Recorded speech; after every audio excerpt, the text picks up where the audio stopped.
liquor on the table, I don't mind.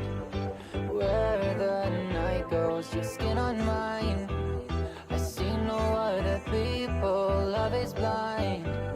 But that's alright though. Pull me down, drown me in this thing I'm feeling. Round and round, the world is turning upside down. Tell me how I could be the one you're needing, girl. Your touch is driving me wild. I want your body on there. This moment is fleeting, so don't go away. I want your body on there. This moment is magic, I want you to stay.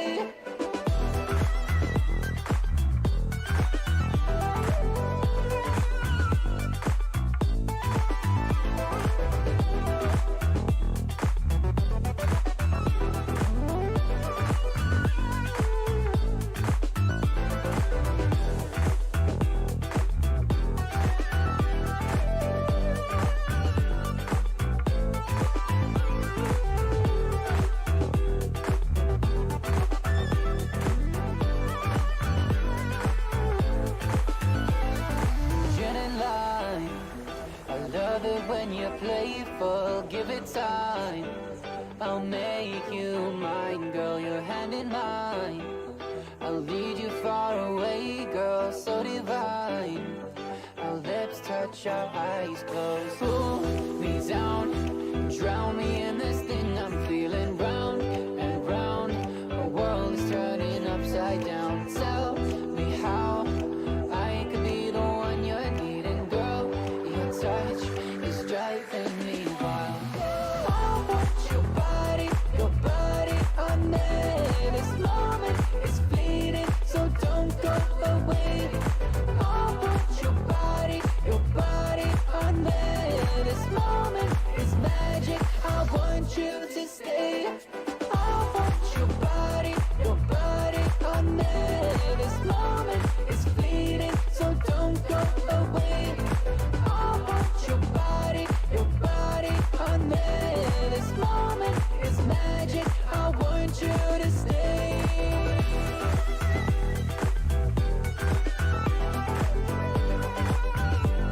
Your body on there.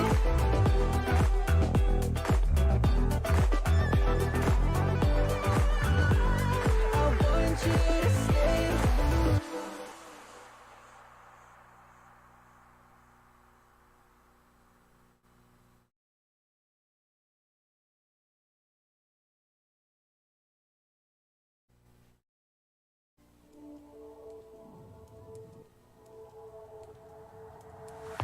Take a chance, in a trance, paint it red, what a romance. Take a chance, one glance, paint it blue, end up with a rain dance. Just a bit stronger, an honor and a monster. Yeah, I gotta say I want this longer. Can't find this anywhere, constant calm inside, yeah. Waves above stand by, yeah. Feeling calm inside, yeah. Won't find us anywhere, constant calm inside, yeah. Waves above stand by, yeah. Feeling calm inside, yeah. Can't find us anywhere, yeah. I want this longer. Won't find this anywhere, how I've always wondered. Yeah, I want this longer. Won't find us anywhere, how I've always wondered.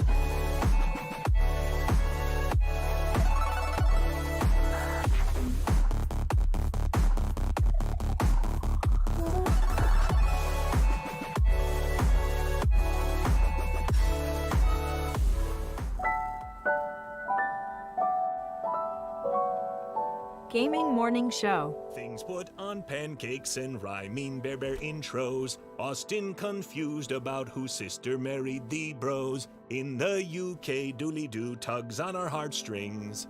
Gaming Morning Show is one of our favorite things. It's Paul. It's Paul. Ah, who are we kidding? Pumpkin spice and fall. Paul. We all know our favorite thing is the season of Paul. pumpkin spice latte time! Besides the tasty drinks, the weather is cooler. We get the most time where it's cooled off, but it's not always rainy. Sometimes it's rainy for part of the day, but then it dries up and it's just a nice, cool, cloudy day. I like that. There's football on. Man, did we have a great football weekend. Both of our teams performed to the tippy top of their tippiest top of performance, and boy, football is fun. That's gotta be enough for all of the hosts of Gaming Morning Show, right? Right? Okay, so when Club Penguin changed, they changed everything. They got more mainstream, and I wrote them an email. And I was like, it would be really nice if you guys could go back to the way things were, because the original Penguins, we really miss it. I speak on behalf of all of the OG Penguins, and we all are really upset. Brent, you've changed, man. You're the Lorax for Club Penguin. I was. I speak for the Penguins. Well, penguin begins with a P. So, happy Paul, everyone, from all of us at GMS. Broadcasting live from Redner's Rescued Cat Figurine Museum in Menominee Falls, Wisconsin. When Sean Redner told his wife, Hillary, that he wanted to turn their Wisconsin home into a museum of cat figurines, she had a predictable response. We're gonna do what? We'll do that some other time, huh? Okay, then. Broadcasting live from the same places they've been since 2020. It's time for Gaming Morning Show. Morning, gamer. Welcome in. It's Gaming Morning Show. So glad that you're here. It's Friday, February 24th, 2023, and we are on the air for 3 hours to end your week. It is Friday, as I mentioned, and we only did 2 shows this week, so we're basically ending out your week by doing just 2/5 of what we usually do. So, did we get off easy, or did the audience get robbed? I kind of feel bad. I don't know what to do. You make some wise points. When I think of the things that you're saying right now, I think they'd sound a lot better off mute. My fault. That's Sean, left side of your screen, with very important words to say. So we're short 9 hours for the week. Let's just do a 9-hour fudge stream tomorrow. Don't know if that. I don't know. That's a good idea. Let's throw that into the pool, the vat of many good ideas, and we should come out of that vat with something. You're very wise. Can we play something not scary for 9 hours? No, only scary. Oh gosh, I don't know if I can take that. Although, like I said yesterday, I have caught up with The Last of Us. I have also now caught up with all of the official podcasts about The Last of Us. So, scary things don't scare me anymore. Should we start a podcast about the podcast about The Last of Us? Like Podcastception? Yeah. Yeah, we only talk about the podcast. We only talk about, I think is his name Troy Baker, who played Joel in the game? Yeah. We only talk about Troy Baker and his podcast about The Last of Us. Right. Yeah. Right. It'd be really hard to do. Oh, it'd be awful. It'd be short. The whole joke would be that it exists, not actually what we talk about. Could you imagine? That'd be nuts. It is good to see everyone. Thank you for being here. As I mentioned, that is in fact Sean, left side of your screen. I am Hefty Goof. Coming up tonight, this is why we can't do the 9-hour thing. You got other stuff to do. Coming up tonight, it's GMS Tuesday nights on a Friday.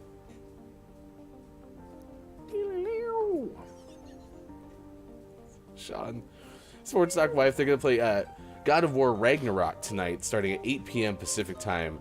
And Sean's going to spend the first 30 minutes of that trying to remember what happened in the last time they played God of War Ragnarok. How do I throw the axe again? Oh no, I threw the axe. How do I get it back? Come back here. Scorpion technique. Get over here. It'll be fun. At 8 p.m., it's going to be about a 2-hour show. You can join us coming up tonight, as it'll be a lot of fun with God of War Ragnarok on GMS Plays Live. And the next GMS Tuesday nights will be, well, on Tuesday nights, coming up at 8 p.m. Pacific time. I am JF Downs, opened up the show in the chat. Thank you for being here. A warm welcome to official GMS cartographer and diagramographer. I am JF Downs. Also, we're noting that Arturo was quick this morning. Meow. It's good to see Arturo this morning. Hey, buddy. Hey, buddy. Element of One also here and going this morning. Drew Mega. It is good to see you as well. Nice chat to you both. Nice chat. Element says Ryan watches The Last of Us. Only in batches, though. Yeah. Well, or maybe I've churned a new leaf. Maybe. We should take over-unders on how likely I am to watch it by the time Sunday becomes Monday next week. Yeah. Just depends if I get an invite, if Sean's free. You already got that. Yeah, but if I get the invite again, just to make sure you're actually watching it. Although Hefty Wife was on board, so, we gotta hang out with you then. So, yeah. Should be fun. Coming up this hour, we're going to tell you a story of a bear that escapes a St. Louis zoo.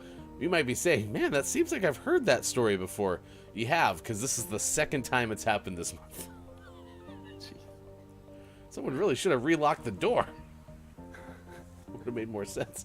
We'll also tell you next hour about a Mississippi Lego club that outfits an injured turtle with new wheels. So those are the stories that we have on tap for you on this Friday. Thank you for being here. It's National Tortilla Chip Day, DiscoverE Girl Day, capital E on the end of that instead of a Y, Friday Fish Fry Day, I Hate Coriander Day. Back to Coriander. Whatever happened to positivity? Milkman the Paperboy. Evening TV. International Stand Up to Bullying Day. National Skip the Straw Day. National Tartar Sauce Day. One always makes me say it similar to horror. Tartar Sauce Day. Don't know why. Just does. Twin Peaks Day. World Bartender Day. And our topic of the day has to do with trading cards. It's National Trading Card Day. So we're asking you, chat, what type of cards do you collect? While you ponder that, we're going to go ahead and have Birthdays This Day in Gaming History coming up at 6:50 this morning. And then this day, the headlines you need to know with GMS Morning Gaming News coming up in about 10 minutes from now. Trading Cards Day. I don't know. I've been in Sean's house quite a bit. I don't remember seeing a lot of trading cards in your household. Not that belong to me. Kids collect Pokemon cards, and that's gotten quite out of hand over the last couple of years. When I was young, I had baseball cards, but other than I'd get them, I'd put them in a binder, but I don't think I ever really collected them per se. I was never like, oh, I'm really hoping for this card. I'd just open a pack and be like, hey, cool, baseball players. I like baseball players. And I'd put them in the binder and never think about them again. So that's maybe the closest. I had a handful of other cards, including some football cards and basketball cards and Marvel superhero cards, but less than a dozen of each of those. And all of those are gone. I got rid of those a long time ago. So I got nothing. Yeah. I got out of the trading card game a while. I saw Element of One said, easy question, Pokemon. And I know that there's many folks from our audience who do participate in Pokemon trading cards. You mentioned our kids. I know that they do too. I think your kids basically got my children into it to begin with. Are there any other video game trading cards out there? Or is Pokemon basically... I'm definitely the most well-known, unless somebody surprises me, right? But I can't think of any others. Not that I can think of. Yeah, and there's plenty of them. I tell you what, there will be pages upon pages of a certain card in one of my kids' binders. I used to collect sports cards when I was a kid too, and I still have them somewhere. Where, I don't know. But I had more Moses Malone cards from the NBA than I had any other type of card. In fact, I think I actually collected more basketball cards than I did baseball cards, which was kind of the start of trading cards in sports, as far as I remember. So, yeah. Ooh, Element brings up Magic, probably the most famous trading card game. Yeah, I never got into Magic. Yeah, I had a one deck of Magic cards that came from Ask Jeff, and other than that, I think he tried to teach me how to play that game one time, and then I still have those cards. I know that for a fact, and one of them is worth a fine amount of money, not like a decent amount of money or a amazing amount of money, but it was worth something. So, yeah. Nice. Yeah, trading cards are cool. I mean, it's fun to like look at. Like, I remember like my favorite part of trading cards was to look at the stats on the back and those kind of things. And now, as a sports fan, like you can get all that information by pulling it up on the internet. So, right. I don't know if that made them obsolete. I think people are still trading sports cards. Yeah, I mean, I think they're still around. I see them next to the Pokemon cards when we buy the Pokemon cards. They're still there. You should buy a pack sometime. Yeah. I would like you to open them up and be like, "Huh, that's a baseball player. I like baseball." I like baseball. Maybe we'll buy some hockey cards and see which ones of the cards lose every game in overtime. Sports coming up at 7:50 this morning. Sports. Yeah, I actually worked basketball. In the last 3 games that I've worked a basketball game outside of a play-by-play capacity, they've all gone to overtime. Maybe it's you. Well, I wish I could be blamed for the Flames' overtime success without being blamed for the Flames' overtime failure. So, is that possible? Can I only get half credit for the good stuff? Nope.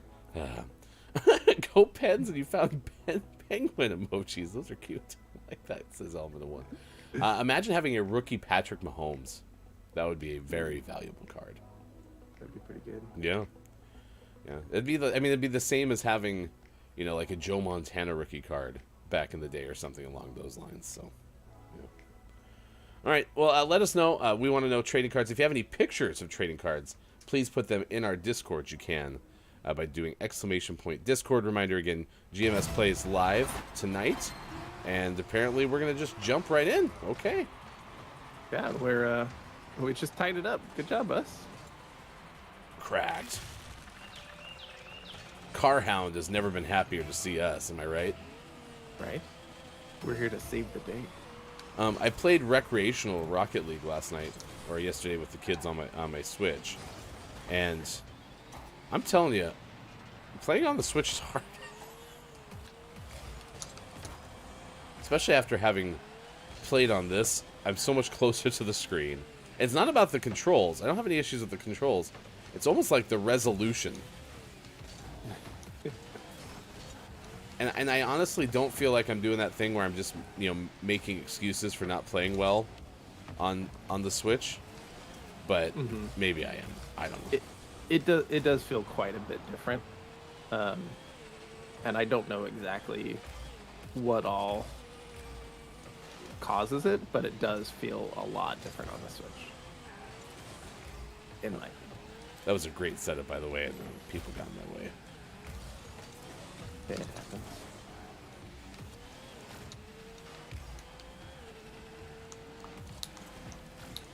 Look at that. Nice. Ooh, a rookie LeBron James card. That would be worth something. And that's the thing, is like I almost think I'd enjoy having it just because it would be something like to add to memorabilia collection more than what it's worth. But I say that without ever having a card that would be worth anything substantial. I'm worried that I don't love it enough that I'd probably sell it. Unless it was like a Broncos card of some sort. Right. Like, yeah, I just don't have any mental capacity to collect for the sake of collecting. So if I got something worth anything, it'd almost immediately be purely like, all right, let's sell this. I don't have to worry about it anymore. Yeah. Yeah, I think if I had a Shannon Sharp rookie card, I would keep that forever. But anything else, maybe an Elway I would probably keep. I'd probably keep like a Terrell Davis, I guess. So yeah, there's a couple of Broncos that I'd probably keep just for the nostalgia of it. But yeah, I have a Michael Jordan card in that collection that's somewhere. That's like an all-star card. And it was, like, back in the 90s, it was worth, like, $40. So I'm sure it's worth something. But no clue what. Down says, oddly, I have been tidying a junk room today and found a binder full of Pokemon cards from 1999. You should throw those in our Discord if you have a quick picture of them. That'd be cool to see.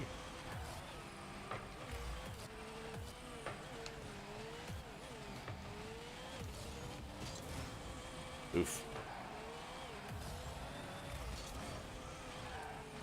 Yeah, I do remember enjoying sorting them. So when I watched our kids sort their Pokemon cards, I do remember that being an activity that I enjoyed, you know, as a youth. And I'm not entirely sure why, because it seems out of place for me. But yeah, I do remember like spending time like taking them all out and then putting them in alphabetical order.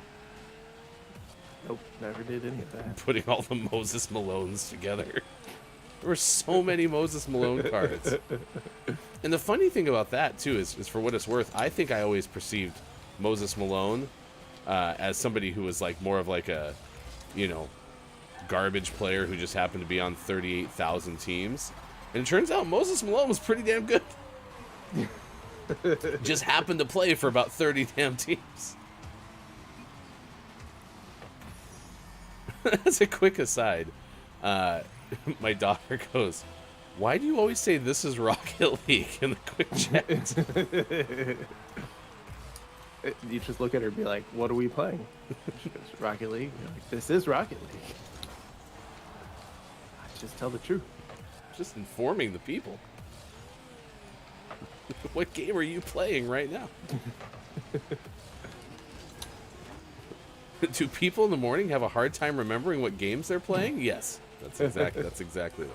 Is this Clunky Hero again? Oh, it was too high. That would have been pretty epic. Yeah, that would have been nuts. All right, we got Gaming Morning Show, Morning Gaming News coming up after this. The headlines that you need to know for the day. So we'll get to those in just a sec.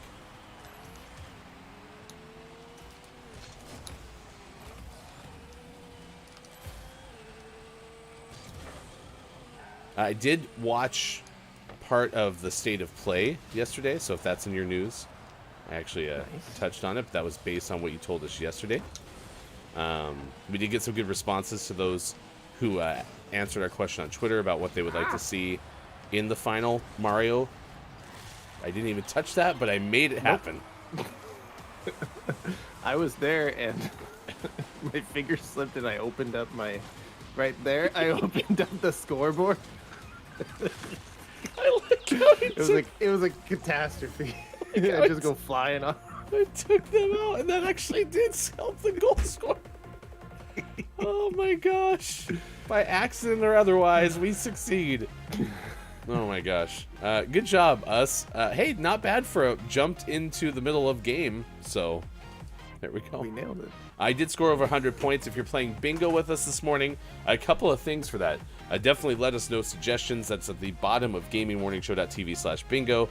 And then, of course, in Discord, we've asked you what you would like to see going forward in March. We'll see if we keep bingo around. And if you would like us to do that, please let us know. It's 6:25 West Coast time. It's 9:26 now.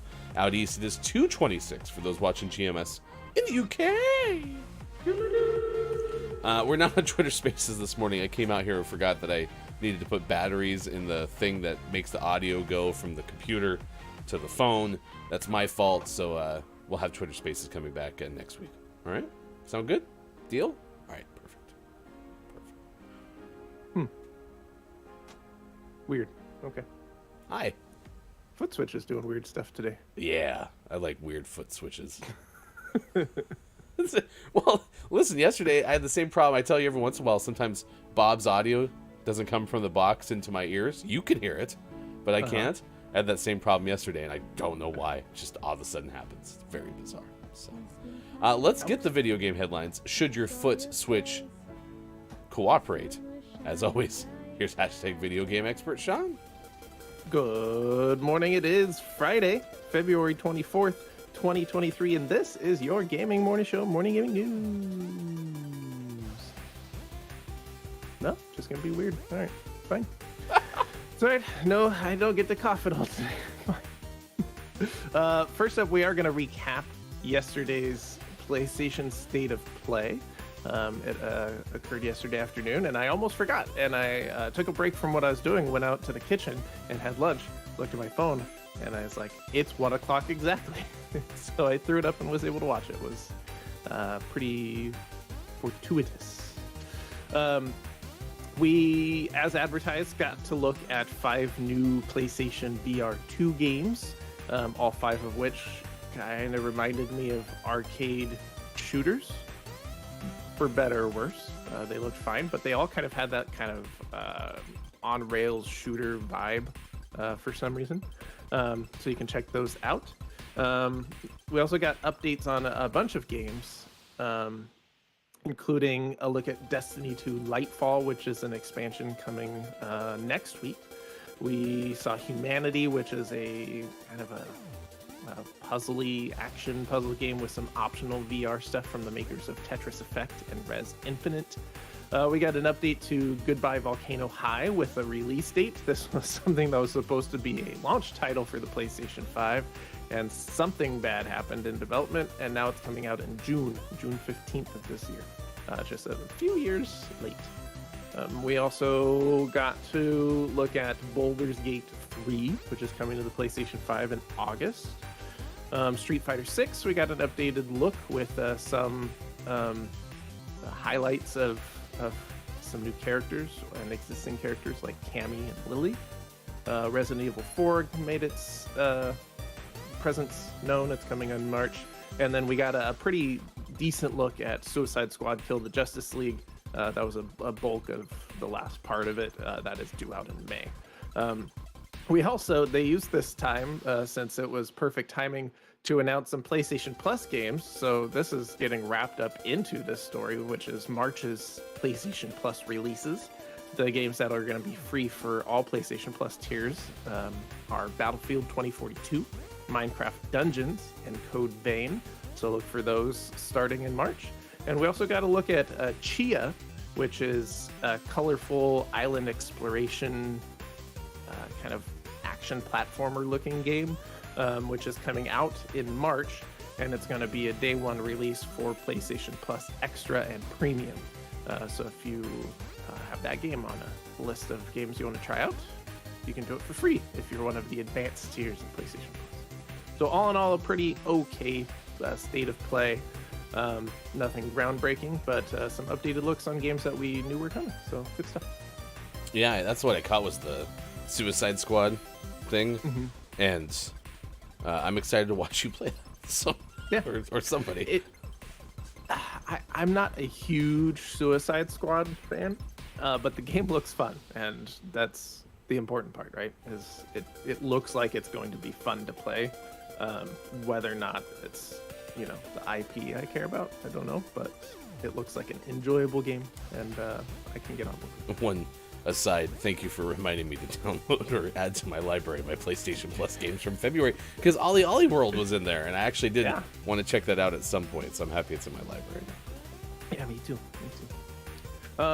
Speaking of Street Fighter 6, partial segue, Mortal Kombat 12 has been confirmed for a 2023 release.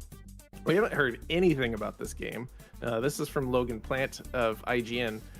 It hasn't been officially announced. There have been some speculation as the Johnny Cage voice actor, Andrew Bowen, appeared to tease a Mortal Kombat something because he posted a video of himself standing in the Warner Brothers studio lot.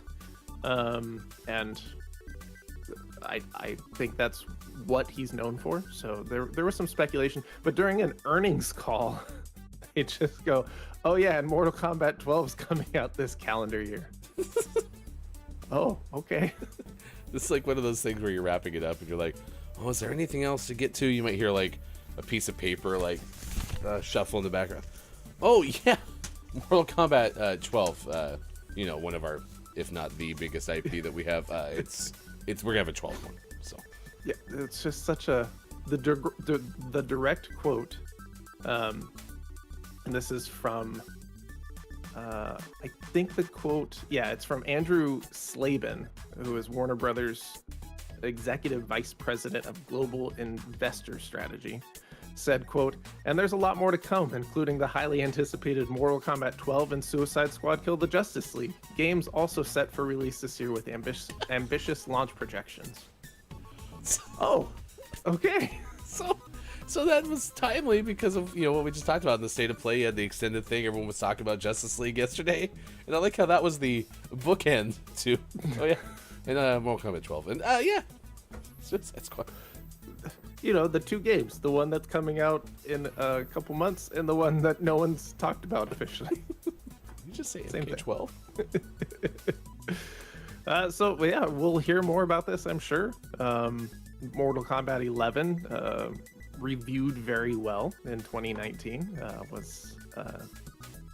Fans of the series seemed to really enjoy that game. So Mortal Kombat 12 hopefully is more of the same. And it puts us in an interesting place too, because Street Fighter 6 is coming out this year. Mortal Kombat 12 we now know is coming out this year. And Tekken 8 is supposed to have a 2023-2024 release window. So could we get each of the big three all in this year? That'd be pretty exciting for fighting game fans. And Killer Instinct 4. Primal Rage 2. Anyone? Super Smash Brothers. In our last piece of news, kind of back to PlayStation news, a No Man's Sky Fractal update is available now, and it adds PlayStation VR 2 support. This is update 4.1 for the game, and it is live for free for everyone who has the game, and it's going to support Sony's second generation headset, along with, quote, new immersive controls and next generation visuals for the VR platform. It seems like reading, they have a bullet point list of what to expect in terms of VR2 content in No Man's Sky, and looking through it, it seems pretty on par with other VR support. So I don't think it's going to be anything groundbreaking other than the headset's better and the controls are leaps and bounds better than the Move controllers were for the PlayStation game. So if you play No Man's Sky and you're spending $500 on a PlayStation VR 2 and you want to do those two things together, congrats, you can. So I'm talking to that person, right? I haven't even tried No Man's Sky yet. No Man's Sky has been that one game that's like been nagging on my like to play list for almost a decade now. I have to try it at some point. It's gotten so much better than when it launched. We'll do it tomorrow. Maybe PlayStation VR 2 is the reason why I finally tried. This is what it is. And always last but never least, we finish off today's Gaming Morning Show Morning Gaming News with the World Renowned segment within a segment where we take a look at what is out today, like Atelier Ryza 3, Alchemist of the End, and The Secret Key. Out on PlayStation 4, PlayStation 5, Switch, and PC. That one kind of rhymed. That was cool. Clive and Wrench is out on PlayStation 4, PlayStation 5, Switch, and PC. Kerbal Space Program 2 is out on PlayStation 4, Xbox One, and PC. Kirby's Return to Dreamland Deluxe is out on Switch. Octopath Traveler 2 is out on PlayStation 4, PlayStation 5, Switch, and PC. Roadstones is out on Switch. And for the most prestigious award in video game focused morning shows, your favorite segment within a segment within a segment, today's name of the morning goes to Loot Box Life Plus, out on PlayStation 4, PlayStation 5, Xbox One, Xbox Series X/S, and Switch. Life, L-Y-F-E. Yep. Li-Fi. Leafy.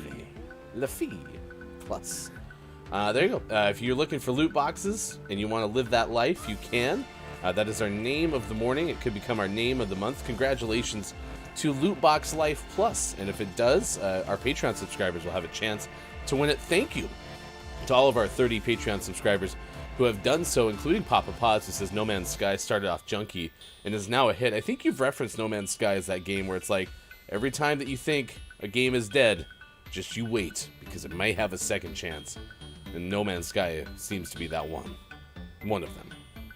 Yeah, its thing was, it was hyped up so much prior to launch. It seemed to start as a relatively small game, and then it got backed by like PlayStation, like the company, and then it got hyped up so much, and they just didn't have the resources to deliver all the promises at launch. And so it comes out and no one is happy with where it was. It was not what was expected.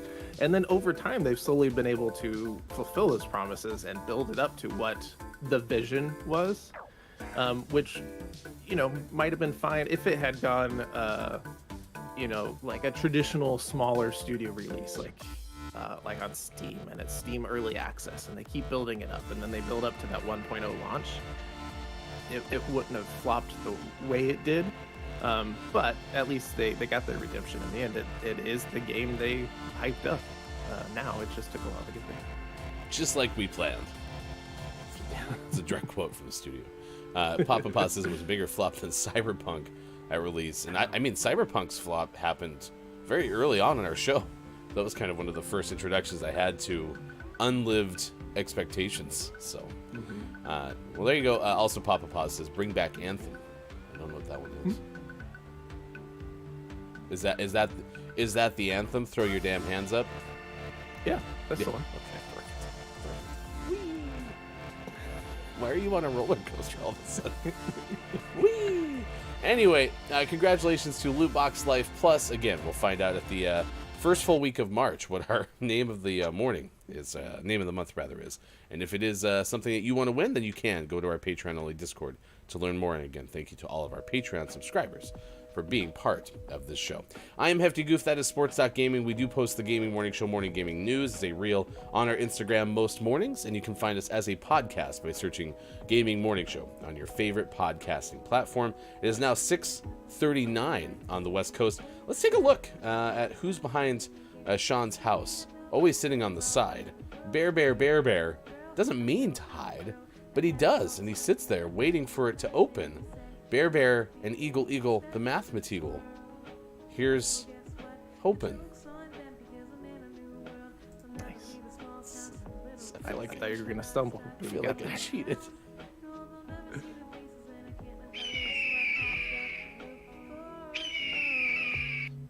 So the only thing that keeps Eagle Eagle the Mathematical from getting inside the house fully, because as you can see, Eagle Eagle's lower body is in the house.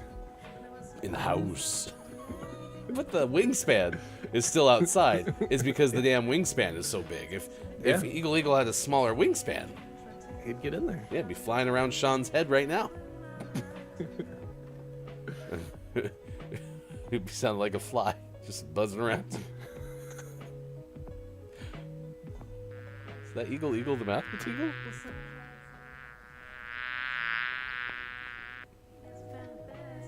Must have solved the equation.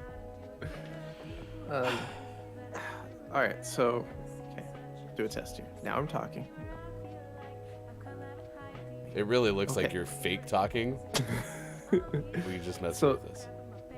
But here's the interesting. So what's happening now is the foot pedal's working, but if you have a push to mute on Discord, if you've used that, you know that when you push to mute, it makes a sound, and then you know you're muted, and then you let off the push to mute, and it goes back. But also, I just made the Eagle Eagle flying around sound.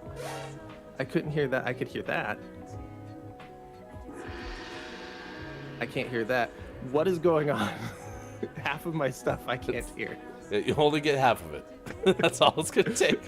I'm telling you, this is the thing that's frustrating. This is why people quit doing shows. It's because none of their stuff works from show to show. So Makes no sense. all right, it's time to see what we're tracking You can news if you wanna. at this hour on this morning radio show that plays games. We had some good stories yesterday. This one has to do with maybe Bear Bear's cousin or something, because this person has been slick, getting in and out of enclosures multiple times in a month. The story comes to us courtesy of Ben Hooper of UPI.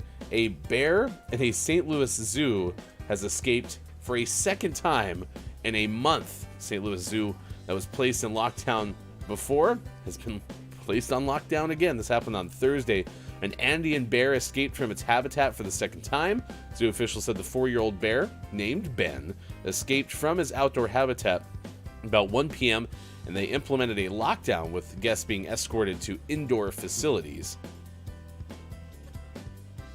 Ben was safely recaptured about an hour later in the River's Edge area of the zoo near his enclosure.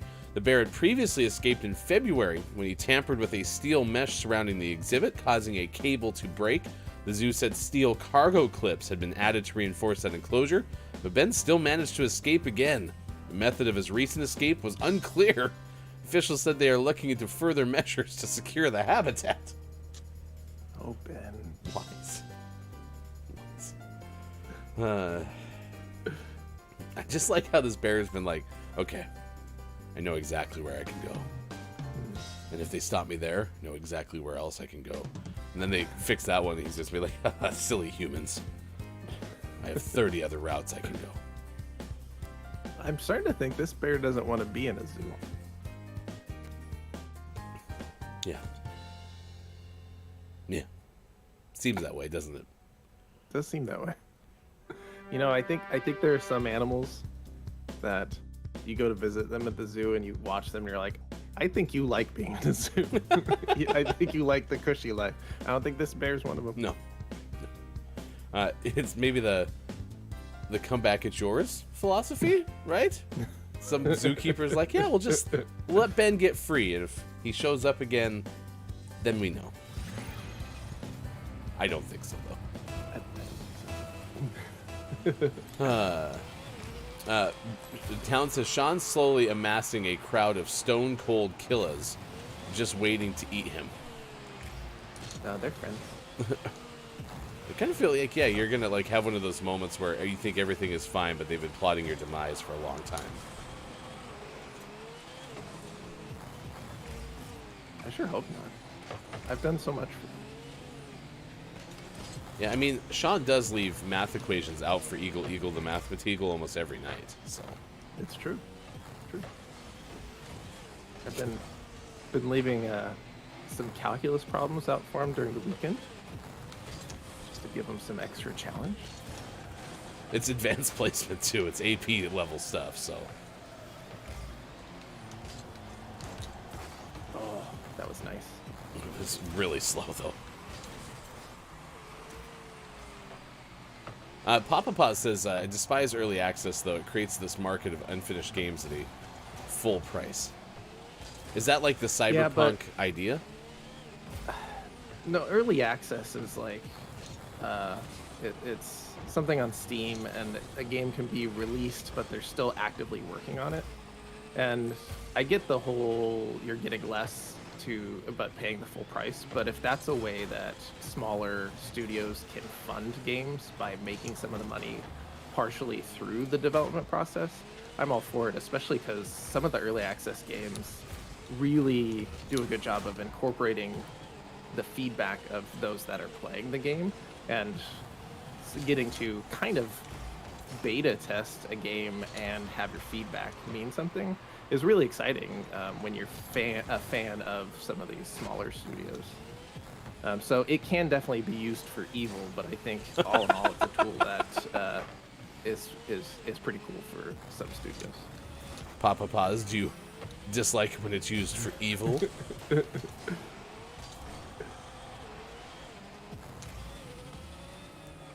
And so, help me out. Oh gosh, I whiffed.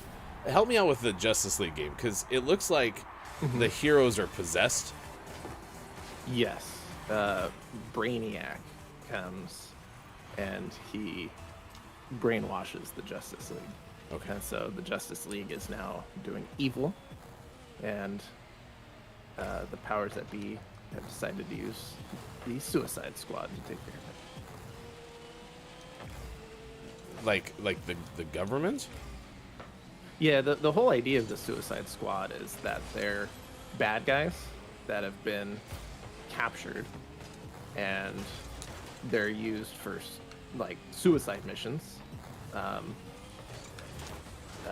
and they usually have like a device in them that, you know, can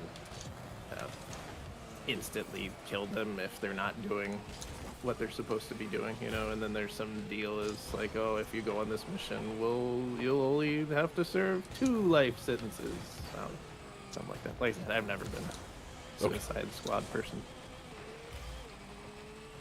but it's basically a contrived setup so that you can have bad guys doing good things.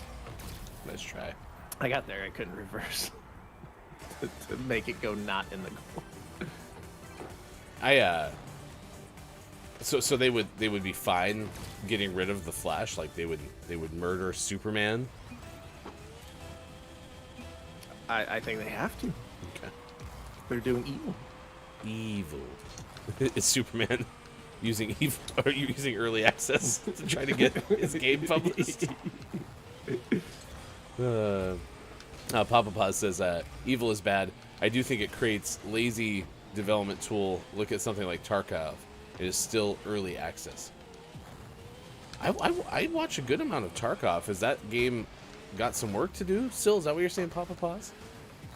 No, I think what, and correct me if I'm wrong, and this happens from time to time, is that they've just never gotten around to having an official 1.0 release. It's just still in early development. And it seems to happen in games that maybe get way bigger than they were expecting. And so then they go from having these plans for certain features to, okay, we need more robust servers and ways to manage all of the players. And all of a sudden they have all these new problems because they got too big, too fast, which is a good problem to have. But I think at a certain point you need to, finish your game, and especially if it has some success, finish your game, get your 1.0 update out there, and then update more from there. See, I thought that was that whole, like, why Fortnite Battle Royale is still in beta, is because then they also don't have to go through, like, an approval process or something like that. Yeah, I don't know about that. Because, yeah, if they label, at least on the PlayStation, if they label, Fortnite as not in beta, then Sony has to, like, approve every single update. But if they listed as beta, then they can put things out without Sony's approval. That's what I thought. In fact, I think, actually, that I'm saying, oh crap, I slowed up. I should have just kept going. Now that I say that, I think it's labeled as early access. Fortnite is. So, Papa Paz says, I think it's a way to use it as an excuse. Oh, we know we have some problems, but we're in early access. We'll get to that tomorrow, says Papa Paz. I don't think we're going to pull out a victory in this game. Not looking good. And also, my accelerator is stuck or something. That was weird. Like, I wasn't pushing the circle. Oh, I was pushing the boost button, not the accelerator. That's key when it comes to playing the game. Sorry, you'll figure it out. It's Is it Rocket League in early access? Ryan playing Rocket League is early access. I got over 100 points. So if you're playing bingo with us, I appreciate you doing so. You can do ! Bingo. You can grab a bingo card and see what kind of things you can get off the list. And maybe in the future we'll have bingo things to give away. I don't know. We'll figure it out. It's in beta right now, though. That's gamingmorningshow.tv/bingo. It's 6:50 West Coast time. It's 9:50 out east. It's 2:50 for those watching GMS in the afternoon. Down says, I personally am in early access. Downs isn't quite finished yet. Yeah, he'll get there, though. He will. Fortnite is the issue that started it. So now we live in this world, beta early access gaming world. Yeah. Papa Paz. Would the world be better without early access Fortnite?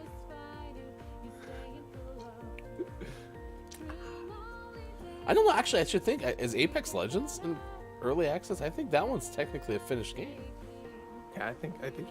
Yeah, I don't know that for sure. Anyway, thank you for being here. I hope everyone is having a fantastic day. We appreciate you being here. Next hour, we're going to give you some new things, including a list of the day and sports. Also, a reminder tonight, GMS Tuesday nights is on a Friday. It's a GMS Plays Live episode with Sports.Gaming. It's a Let's Play of God of War Ragnarok with Sports.Wife. Check it out, starting at 8 p.m. Pacific time. Right now, it's time for birthdays. This day in gaming history. Do you have a birthday to celebrate? Please let us know, because Sean, I, and the animals behind him would like to celebrate with you. It is a Friday birthday. I didn't see anyone on Saturday either, so we don't have any audience birthdays to celebrate, unless you have somebody you want to mention now, and then we will totally sing them a happy birthday song. As far as elsewhere, let's look at celebrity birthdays today. Actor Barry Bostwick turns 78. Nice. Barry earned his MFA from NYU. MFA from NYU. Yeah. Masters, of farming agriculture. I don't think so. Masters of famed actress. No. It's masters of fine artichokes.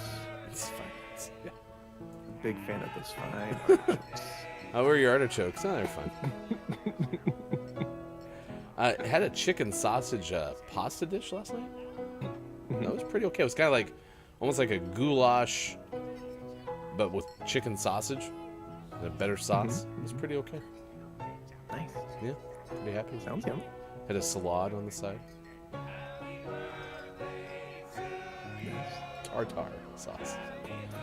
Today, actor Edward James Olmos turned 76. He used to be married to actress Lorraine Bracco. Almost was married.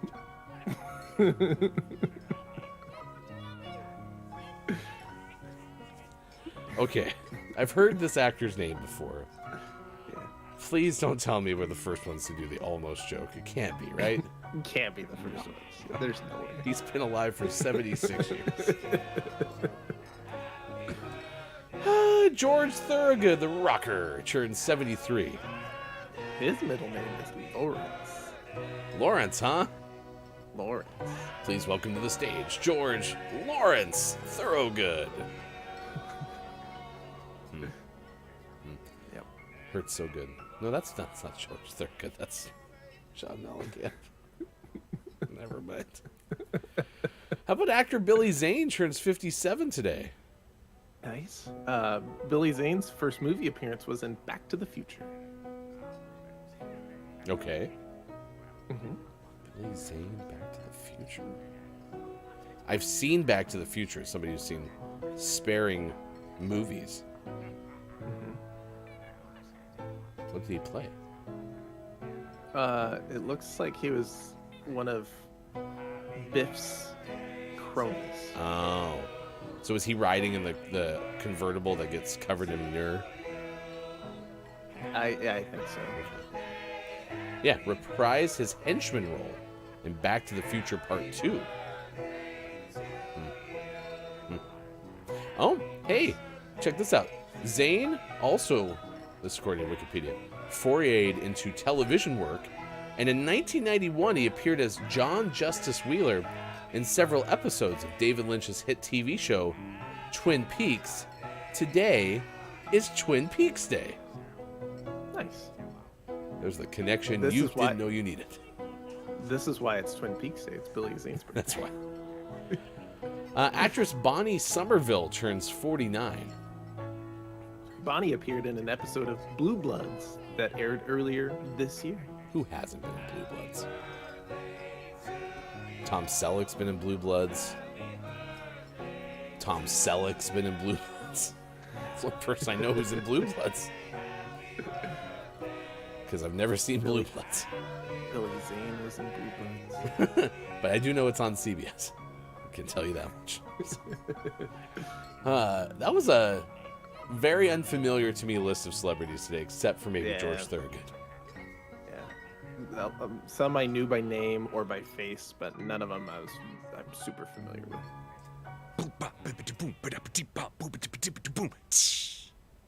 We've got a drummer birthday.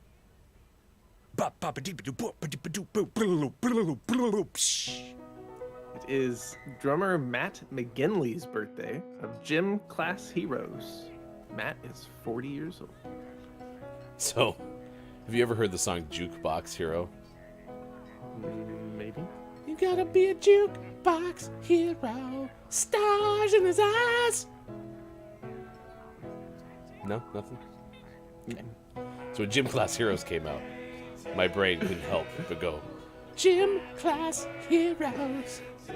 That's all I got. Today, Floyd Mayweather Jr., the boxer, turns 46. Eddie Murray, Major League Baseball Hall of Famer, of whose trading card I had many, turned 67 today. 67 for Eddie Murray.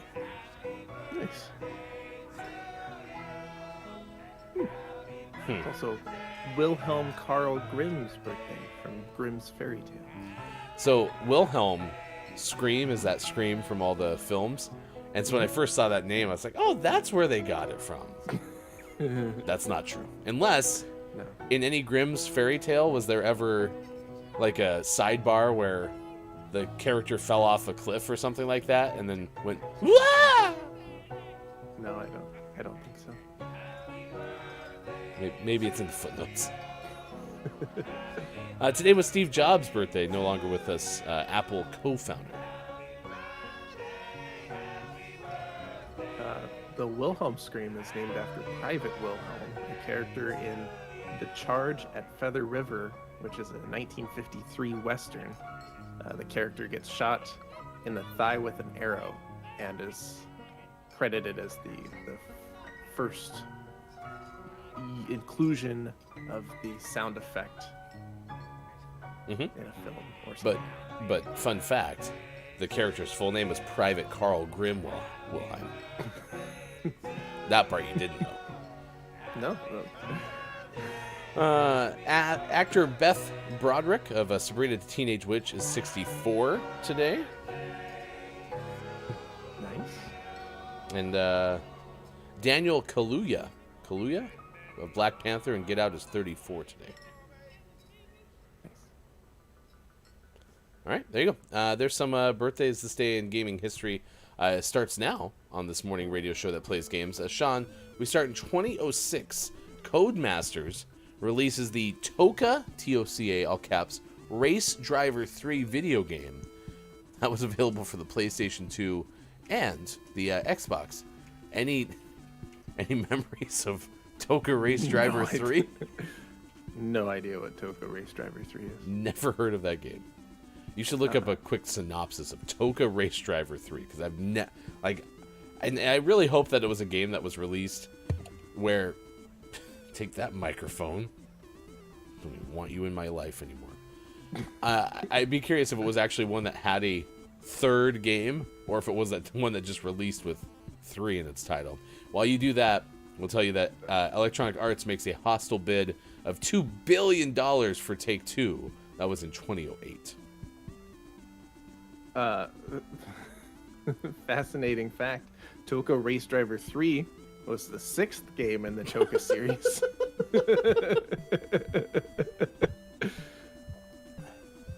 Yeah, That's what we got. It's just a racing game. Still not sure what Toca stands for. The only cars available. That's a very good acronym. I like that one. For the rest of my life, I shall know Toca Race Driver 3 is the only cars available. Driver 3. All right, there you go. Very brief this day in gaming history. Pretty unknown birthdays list. So yeah, well, all in all, we're doing pretty okay. Good morning to RHS Jack and to Kate Zaid. Nice chat to you both. Nice chat! We're asking you what kind of trading cards you've ever had. It's National Trading Card Day today. So if you've ever been into sports trading cards, maybe you're into Pokemon cards, let us know. Downs was telling us a story earlier of cleaning out like a storage area and ended up finding some Pokemon cards. Didn't get a chance to take a picture. Downs' brother snapped them up pretty quickly as they were his. And there was at least $200 worth of cards in there. Fair enough. These are my cards. Get out of here, Downs. Yeah. Also, Kate Zeta, hope that your birthday week has gone pretty okay since we were off all day Monday, Tuesday, and Wednesday. Kate Zeta's birthday was on Tuesday. We wished you a happy birthday yesterday. So hope your Friday's going well, but also your birthday week is going pretty okay as well. Next hour, Sean and I will commiserate about hockey, because hockey is silly. And why anyone would put any stock into sports or try to make careers out of it or put any sort of passion or love into it is beyond me, because it's just a bunch of misery. But to you, Calgary Flames, thanks for the misery. Yeah. We'll also have list of the day that's coming up next hour. It is Friday. A reminder tonight, 8 p.m. Pacific time for GMS. Tuesday nights, we'll play some God of War Ragnarok with Sports Talk Gaming, Sports Talk Wife. This again starts at 8 p.m. Pacific time. Also, please check out IMJF Downs, streaming around noon Pacific time today. Many times on Friday, plays early access Fortnite Friday. So there's some things to know as well. I will come back with the second hour. It's on the way next. It's Gaming Morning Show on Facebook Gaming, Twitch, YouTube, and at GamingMorningShow.tv. Is it over for us now before it began? I know it's crazy, but in my mind I had plans. I had plans. Did I lose this chance for one last dance? With my shaking hands, I can barely ask. We got runaway plans. Baby, where do you wanna go? I'm scared to, you know, but I'll never let go. Within a segment, today's name of the morning goes to Ghost Killers, the revenge of the Sucker Fun. Out on PC. Not of Sucker Fun, but the Sucker Fun. The Sucker Fun. Oh my gosh. I like how, you went from instructions to things that were in things. You had in the building, Cats 3, and ninjas in the dungeon. And then there's Rubtail. Woo. I don't know. I don't know about that one. I don't know how I feel about a Rubtail. It's about preparing barbecue. Oh, and I think it's a typo, which is better. Not a Rubtail, it's a Rumtail. Sometimes a Rumtail leads to a Rubtail. Okay, 6:37. That's the Gaming Morning Show, Morning Gaming News. Thank you, Sean. Jeez. Line of the morning. Yikes. Crap, he'll never survive 4 years. Ridiculous. Also, I find it entertaining that you had a side yard as opposed to your married yard. Nice work. Scott Chick says, okay, remind me to remind you about Christmas Conkers next year. Hey, we appreciate that. You can also delegate that to K-Laugh if our head of research and development shows up today. Scott Chick says, were they not cooking apples? See, that's the thing, is maybe they were, but like as a 9-year-old, unless all of a sudden all those apples that are showing up on the tree are becoming like apple pies, then you're just like, why can't I eat these damn apples? They're just sitting here. I remember that was like, don't eat the apples. Almost like they were like Snow White witch apples, you know? Yeah, those apples are poison. Why'd we put the tree in the yard? In case we ever need to poison our enemies. In case we're not the fairest of them all. You ready for this? Yeah. All I need is 33 prunes, and bam, I got my daily fiber intake. Still need a third of a prune too. What? 33 and a third prunes. That's true. Sorry, I forgot about the third. I can't eat another prune. You need to have another third. You clearly cut this into a half. Take it back. Number whatever we're on, I think 6. Very few people are allergic to dates. Also, their low water and high sugar content gives them a shelf life of many months. It's not about dried fruit, but that's pretty funny. Hey, Sean. Yeah. You want to go out next week? No, I'm one of the very few that are allergic to dates. You love the same thing I do. Bob Copia. I think Bob's really wanting to get adopted. Yeah. Also, he wants the news if he wants to. That's only for winners. only do it if you're a winner. Would you use one of your sound effects and read Austin screaming at us, please? Her all caps? Yeah, we've learned that that's not her like yelling at us. That's just her screaming. Spirit is a wild stallion, and he gets captured by people and forced across the west to a place where white people did the west stuff, and he teams up with a captured Native American, and they bust their way out of there and become unlikely friends.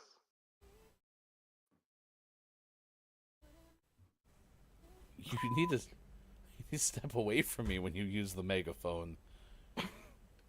It's for goldfish. Too big for me. I don't know if I do like seeing stories or pictures of goldfish that are like fish. Yeah. You're like, oh, you're supposed to be itty bitty and then die in 2 weeks after I won you at the fair. Yes. What are you doing? You go to the fair, and there's all those same size goldfish you just mentioned, and then there's Captain Bird's. Still in the same size bowl, just like barely.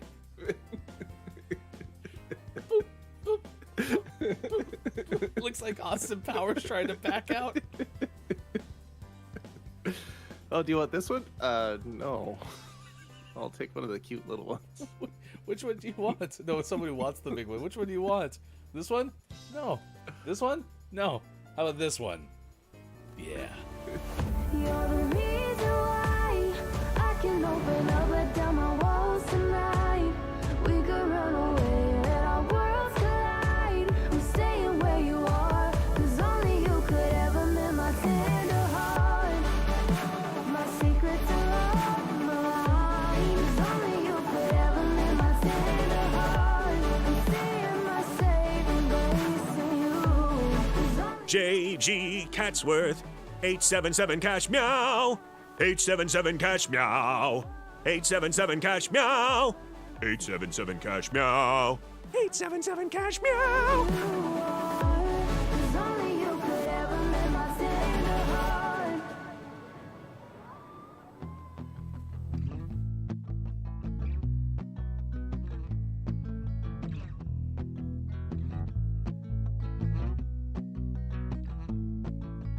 Tell your friends, tell your mom. Gaming morning show is on 6 to 9 a.m. Pacific. If you wanna get specific, come Monday through Friday and sometimes after dark. A daily theme with a question mark. We got gaming news and sports and Bob. Hefty, Austin, Mike, and Sean, the heartthrob. I couldn't imagine any other place to go than to start the day with the Gaming Morning Show.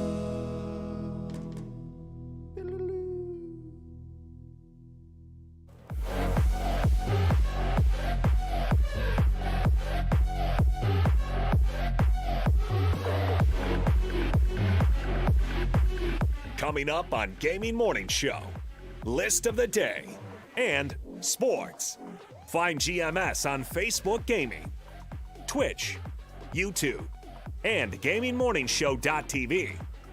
Time for hour number 2. Right now. Morning, gamer! Welcome back. It's Gaming Morning Show. So glad you are with us. It is Friday, February 24th, 2023. It's 02242023. On 4. Ready, break.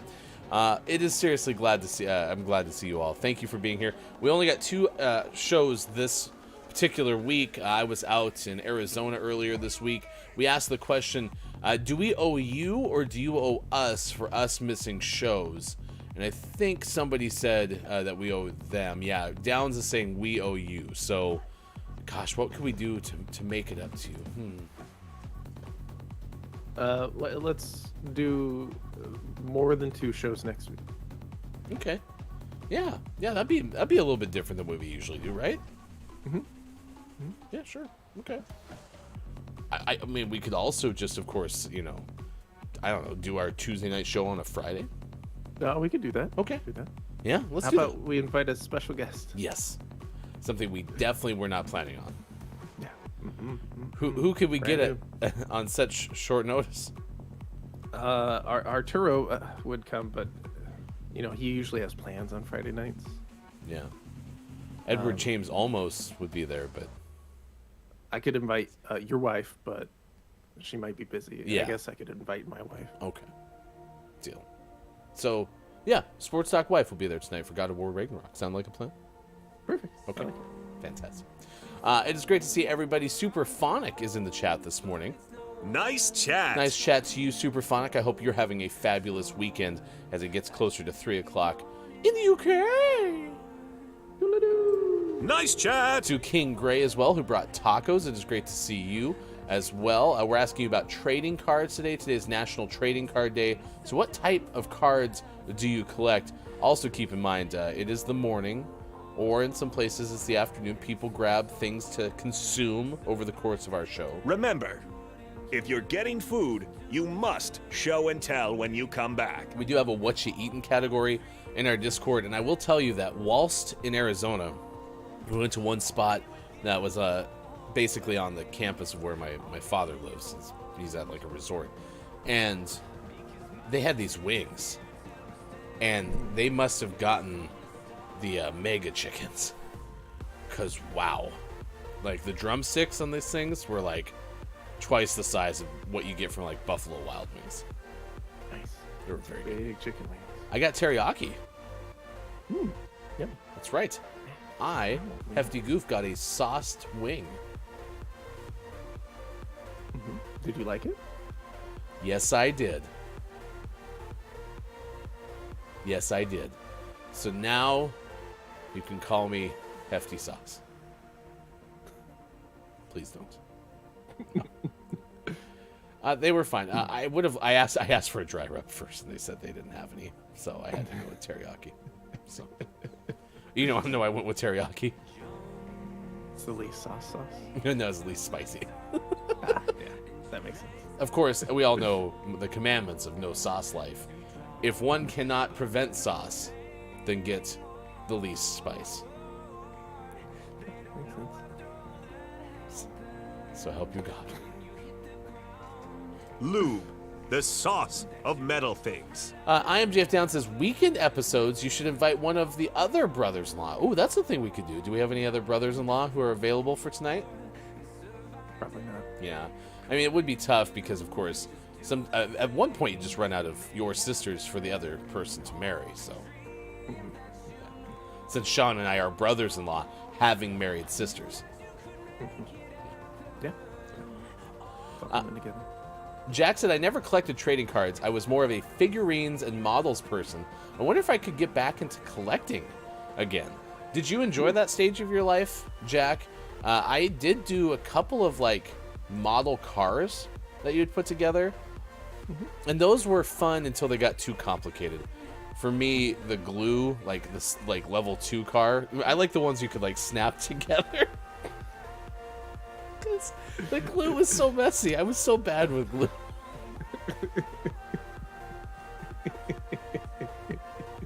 I needed the Legos of model cars. Next thing you'll be like, also did like having to paint it. I liked the ones that were pre-painted that I just snapped together. It took about 2 minutes. It was great. Sean. Yeah. I like the ones that snapped together were pre-painted. Perfect. Or that somebody else painted for me, But I'm a man of my hands. I like to get them dirty with plastic casings, I guess. Whatever you call the thing that you pop all the stuff out of, because you had to do that part. That part was hard work. Yeah, it's true. Sad. Down says, glue is like the sauce you can't eat. Well, you could. Yeah, I mean, try hard enough. GMS does not condone eating chalk. Well, maybe a little chalk is okay. We have no stance on glue, apparently. Coming up this hour, we're going to tell you about the Mississippi Lego Club that outfitted an injured turtle with new wheels. So that story is coming up on the way. I don't know if it was Leonardo, Michelangelo, Raphael, or Donatello, though. No word on which turtle was injured. Yeah, we'll have to see. So we'll tell you that story coming up. Superphonic did say, I quote, "How are we all doing?" Sean, how are you doing? I'm good. I'm tired. I did too much yesterday, and I'm going to do too much today. But I'm doing okay. Yeah. Did it go pretty okay, though? Yeah, walls that used to be a yellowish are now a greenish, so success. Nice. I did a job for the first time in my sports career yesterday. I had to run a shot clock for a game, And shot clock is a stressful job just because everybody looks at you the entire time. Because if you mess up the shot clock, everybody notices. However, I wasn't really worried about that. It's just I had never done it before, but I spent so much of my life being like, oh, here's how you run the shot clock, because that was one of my old jobs, was telling people how to run it, but I never actually had to run it myself. And it's always interesting because this is the second job I've done the last year where same kind of concept. I told people how to do it for so long, but never had to actually do it myself. And right before the games, you meet with the officials, and it's always funny, especially this late in basketball season. They go, "And you got shot clock, right?" It's like, "Yeah, you got it, got it taken care of." Well, I've never done it before. Look at you, like, wait a second, what are you doing? But the snow in Portland was wreaking havoc on people's travel plans, so I had to step up and try to help them out. So I was able to do it, but the game went to overtime. Third straight overtime game that I haven't been the broadcaster for. It's me. the worst. Yeah. Superfox, did you enjoy your short trip to London? I will tell you that if you ever travel to Arizona, apparently there's a London Bridge there. It's so random. Well, and I wondered if it was like there was that song, London Bridge is Falling Down. I thought it had maybe something to do with that, where like this bridge was going to fall down, so they took it out, and that's kind of not too far off because it wasn't able to handle all the traffic. But yeah, somebody shipped it across the ocean and put it in random place in Arizona to attract people there for tourism. And lo and behold, it worked. Lots of people were there. You showed up. Yeah. That's why you went. Well, that's where the whole if you build it. The only difference was it was if you reconstruct it, they will come. I would say that the person got the idea from Field of Dreams, but it was put into place significantly earlier than the Field of Dreams. Yeah, it's an urban myth that they thought they were buying the Tower Bridge. That's what I read. Superphonic told me that when I sent Super some pictures of me at the London Bridge. And this whole thing is like built out to be a London tourist trap. Seriously, like if you can't make it to the UK, you can just go to Arizona. You'll be fine. They had like red phone booths. No blood sausage that I could find though.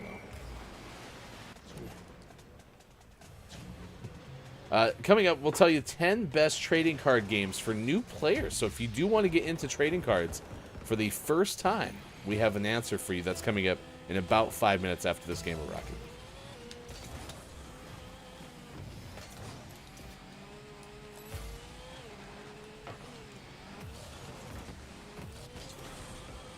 It was really neat though. They did deconstruct this bridge and like label each individual stone with an assigned number, and then that's how they put it back together. And there was like a master map of all the bridge stones with their assigned number. I was just surprised that they could do it that way.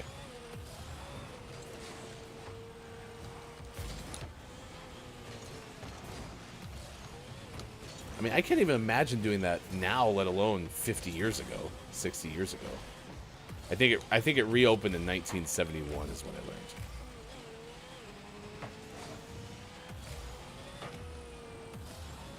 Get in there. I don't know if I'm going to travel to Arizona to see London Bridge. But it's the Tower Bridge, Wink. Dun. I've seen the Tower Bridge. That's old news. The Tower Bridge is what I thought they were talking about. So, to be fair, when I think of London Bridge, I think of that bridge. So the branding is strong. Yeah. I honestly did not know it was called Tower Bridge. Did you learn that in Arizona? Yes. Nice. Yeah. But an educational trip. Exactly. And that's the main reason I went. For education. Oh, it looks just like London Bridge. I told you it is the London Bridge. It's not even a replica. Yeah. Well, and that's what I actually initially asked was, oh, so they did a replica of Tower Bridge here in Arizona. Because I have been to a place called Branson, Missouri. And Branson, Missouri is also a tourist attraction. But it has a whole bunch of like random things. Like it has like a half a Titanic in it. Top half or bottom half? It's the front half. Top half or bottom half? It's the Winnie the Pooh of cruise ships. It was so weird though. They have a fake Mount Rushmore with like John Wayne and somebody, like other people. I don't even remember who's on it, but it's one of the most surreal places. Well, I flew into Las Vegas for this trip to Arizona, and I hadn't been to Vegas in 20 years. And I was like, I'm not going to get sucked into the Vegas lights and noise and all that stuff. And sure enough, I did. Like, Vegas is a vat of stimuli that is perfect for me. Like, there's so much to look at, and there's certainly a lot to do that I didn't have time to do because I had to get to Arizona. But I think I will be going back to Las Vegas. Despite some part of me that convinced myself, yeah, I'll never need to go back there. But Branson was weird because Branson was just like surreal because you have like King Kong was on one side of the street. It was nuts. It was nuts. Oh gosh. Casey says, and you didn't even hang out with us. We tried. We tried. You just walk around Vegas yelling, Kate. That's exactly what I did. I did it for 2 hours. I was like, Bloodhound! People not familiar with Apex Legends was like, what's this guy on? You fit right in. Well, here's the other thing, too, is, uh-oh. I lost it. It was there, and now it's gone. Uh-oh. Vegas. Bloodhound. Yelling for Kate. Yeah, what's the day coming next? Toot toot. Oh! So Kate was Kate was there for some convention, and I didn't know that was happening or anything. And then yesterday, your Calgary Flames played in Las Vegas, and I was like, man, if I just stayed 2 extra days or shifted my time frame 2 days one way or the other, I would have had a unique experience. And both of those were impossibilities for what it's worth, but get in there. Get in there. I can't get it shot. Couldn't get it. I couldn't get it without it hitting the ground. We tried our hardest. Yeah. So next time, the moral of the story is do a full week in Vegas. Which is honestly too long to be in Las Vegas. As a tourist. As a tourist. I think 3 days is a good amount of time in Vegas. Yeah, a long weekend. Yeah, there you go. All right, 7:25 West Coast time. It's 10:25 out east. 3:25 for those watching GMS in the UK. But if I had spent time with Kate and other people, if we were able to meet up or whatever the case may be, I wouldn't have gotten to see the London Bridge. I don't know. I would have picked Kate over the London Bridge. Oh, I will tell you that underneath the London Bridge, there was a whole bunch of bird nests that I didn't realize are made that way. They look like wasp nests with the biggest opening of all time. And my brain went to the following. Not that the wasps were huge, but that they needed a way to get out all at the same time to viciously murder you. Of course. Completely rational thought. Yeah. In fact, I captured live audio of them flying out at the same time and attacking.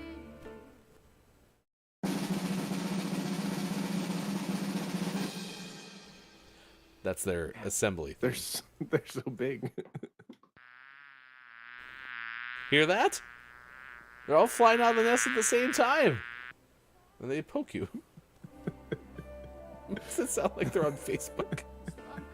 Like original Facebook with the poking.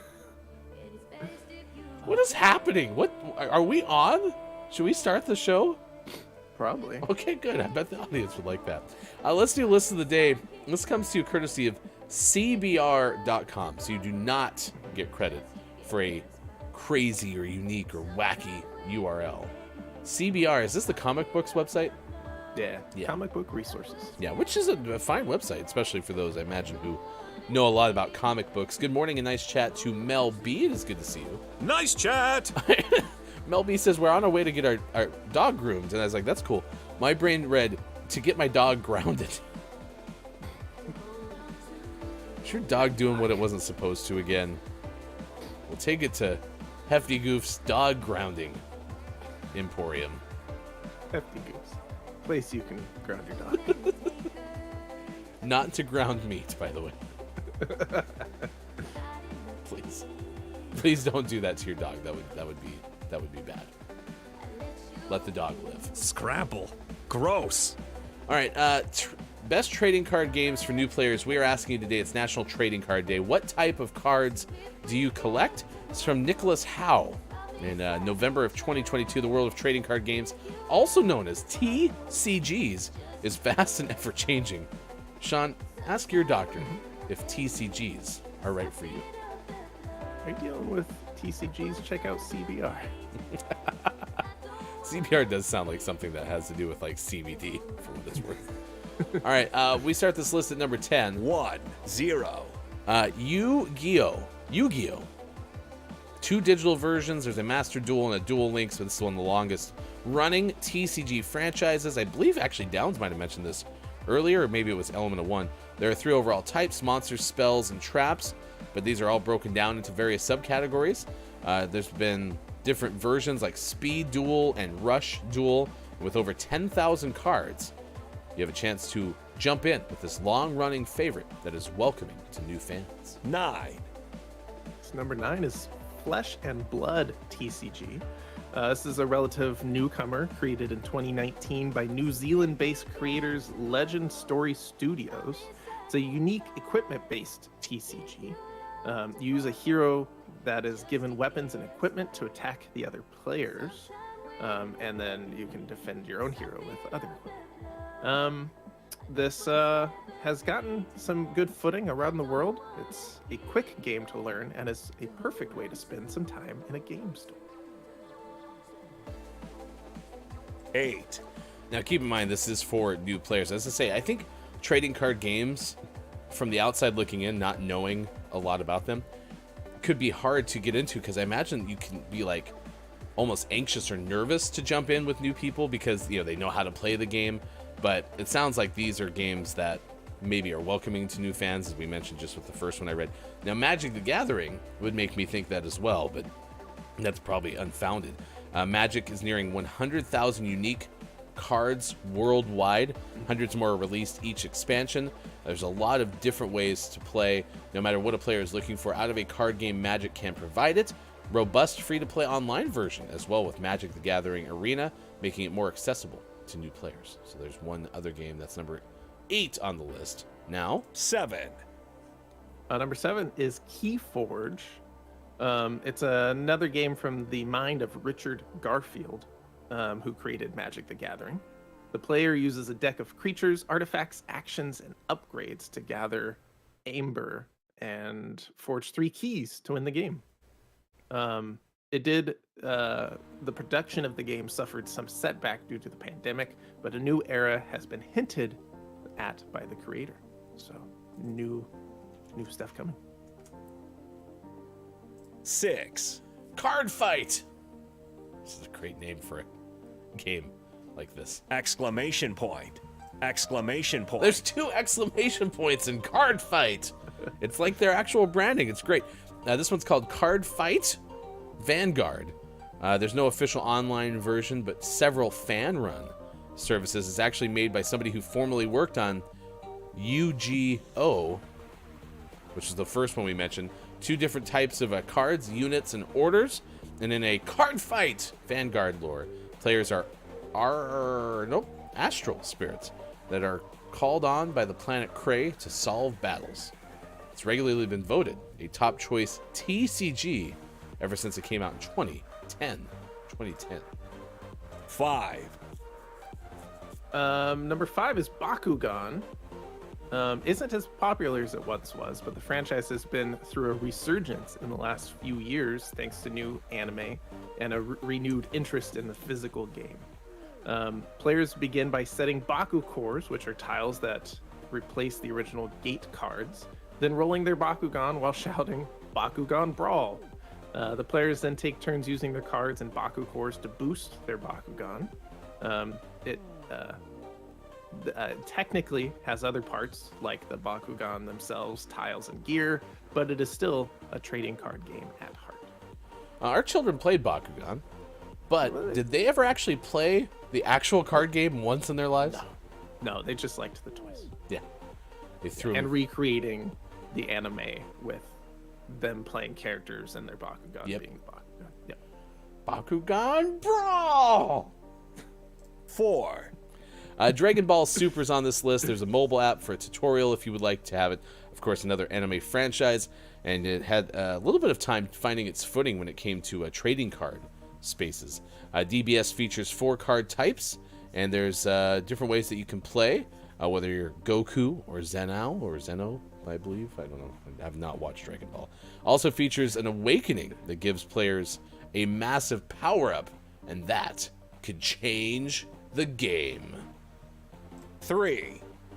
Number 3 is Final Fantasy TCG. It is perfect for fans of Final Fantasy that want a game featuring all the protagonists together. It features iconic heroes like Cloud and Zidane, and monsters like Bahamut and Chocobos. Its TCG is perfect to try. There are 4 types of cards in the Final Fantasy TCG: forward, backup, monster, and summon. Your goal is to deal 7 points of damage to the opposing player. 2. This, like I said, came out in November 2022, and number 2 on this list is Marvel Snap, which we've referenced before on the show. There's a mobile version of this. You mentioned, I think it is on PlayStation platforms, right? It's on Steam. Oh, Steam, yeah. Marvel Snap is an online trading card game. I don't think there's actual physical cards, right? Yeah. Sure, they're coming someday. Yeah, very approachable for new players. It doesn't sacrifice fun gameplay. Each and every game will require a player to predict their opponent's plays while also strategically placing their own limited number of cards. I think it would be amusing, given my extensive Marvel knowledge, to send me into the world of playing Marvel Snap. And then have you explain the detailed backgrounds of all the characters. Coming soon from GMS. 1. Number 1, Pokemon TCG. While Magic the Gathering is the oldest TCG, Pokemon is the most iconic for several reasons. The lasting power of Pokemon as a whole has kept the game going for decades, and the game goes through significant periods of renewed love. Thanks to streamers, the last few years have been a resurgence for the TCG. There's 3 main card types in the game: Pokemon, trainers, and energy cards. The win condition of the game is by defeating Pokemon and taking the 6 prize cards. Cards are also easily collectible, which itself has brought drama. Significant periods of renewed love was the name of my band in high school. Nice. There you go. 10 best trading card games for new players, as courtesy of CBR.com. And the author was Nicholas Howe, written in November of 2022. You can read it there if you would like to learn more. It's 7:36. Sean will be back in a moment. Eagle, the Mathematical, and Bear will keep us company whilst Sean exits. We'll see him again for the final hour crew. Today is a Friday.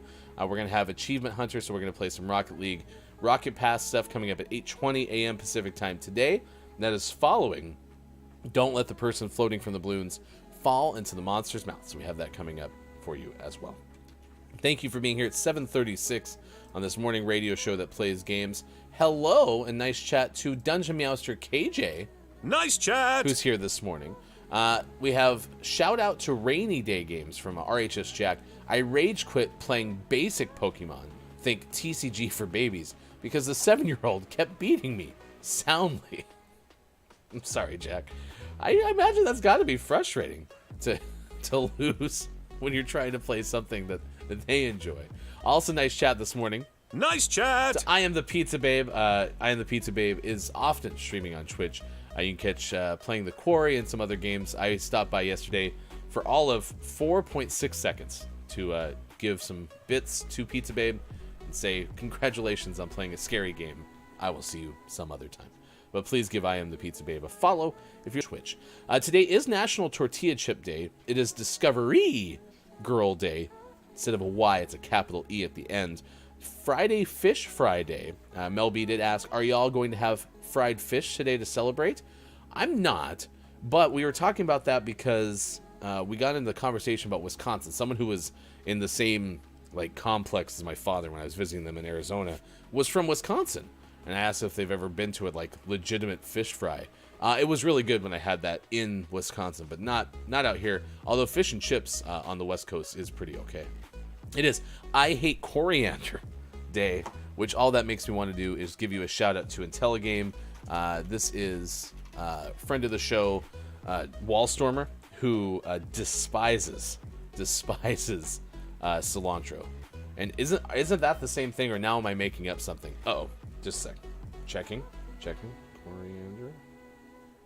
It's a herb.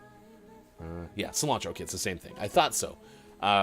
There's even an emote that you can get from Wallstormer that is an actual banned cilantro thing. So anyway, I bring that up because Intelligame makes connections between video games and the real world. It's a very good channel to watch.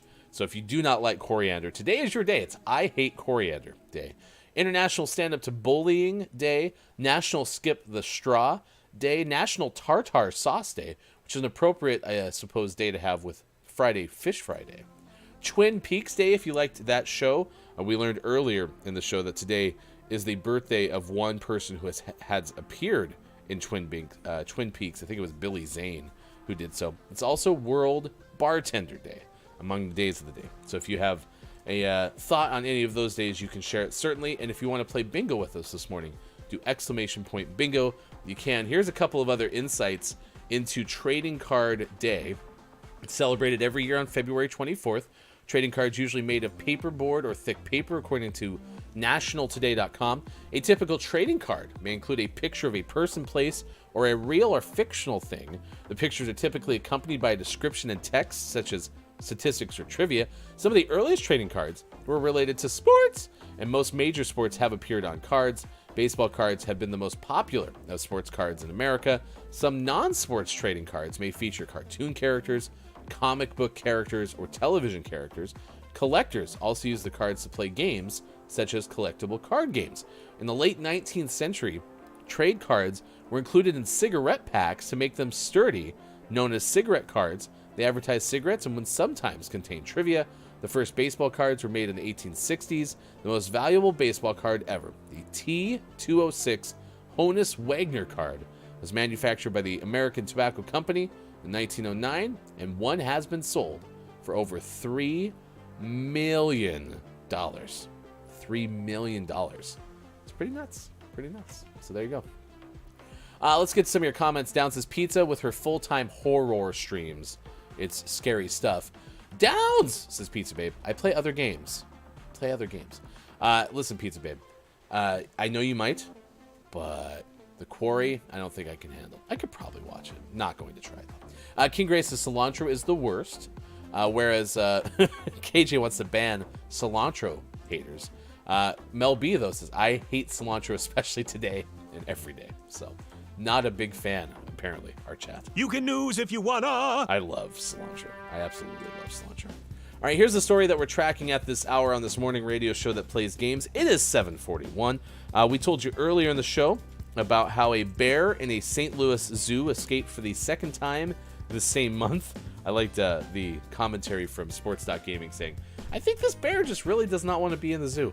Yeah, maybe it needs to find a different home. Well, now we'll tell you a story of an injured turtle who's going to have a new lease on life thanks to a Lego club out of Mississippi. So we have Ben Hooper of UPI as well. Mississippi box turtle lost its back legs. It's now getting around on its own again thanks to a set of wheels built by a Lego team of enthusiasts. This turtle, now named Lieutenant Dan in honor of the legless character from Forrest Gump, was brought to the Central Mississippi Turtle Rescue in September. It had lost its back legs due to being hit by a car. Quote, "These are marks from just scrapes, wear and tear, from only having 2 legs because he can't really get his shell up off the ground," told the owner who has it as a foster pet. The first Lego League in the county, DeSoto County, which is composed of school children from ages 9 to 14, took on the task of restoring Lieutenant Dan's mobility. The team worked for 2 hours, assembled Lego pieces into a sturdy wheelchair for the turtle. Quote, "It is really cool to see a turtle in its own tiny car. Being able to let the turtle go outside and enjoy itself was definitely a good feeling," wrote one of the league members.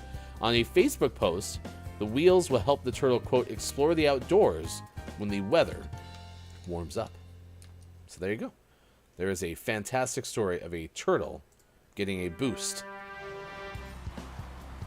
courtesy of a Lego club. And that's what we're tracking at this hour.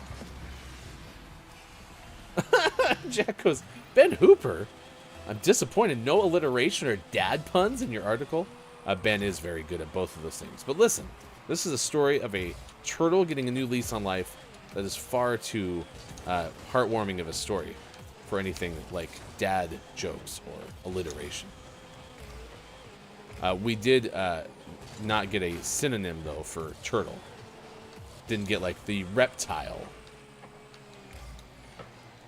That's usually a Ben Hooper staple as well.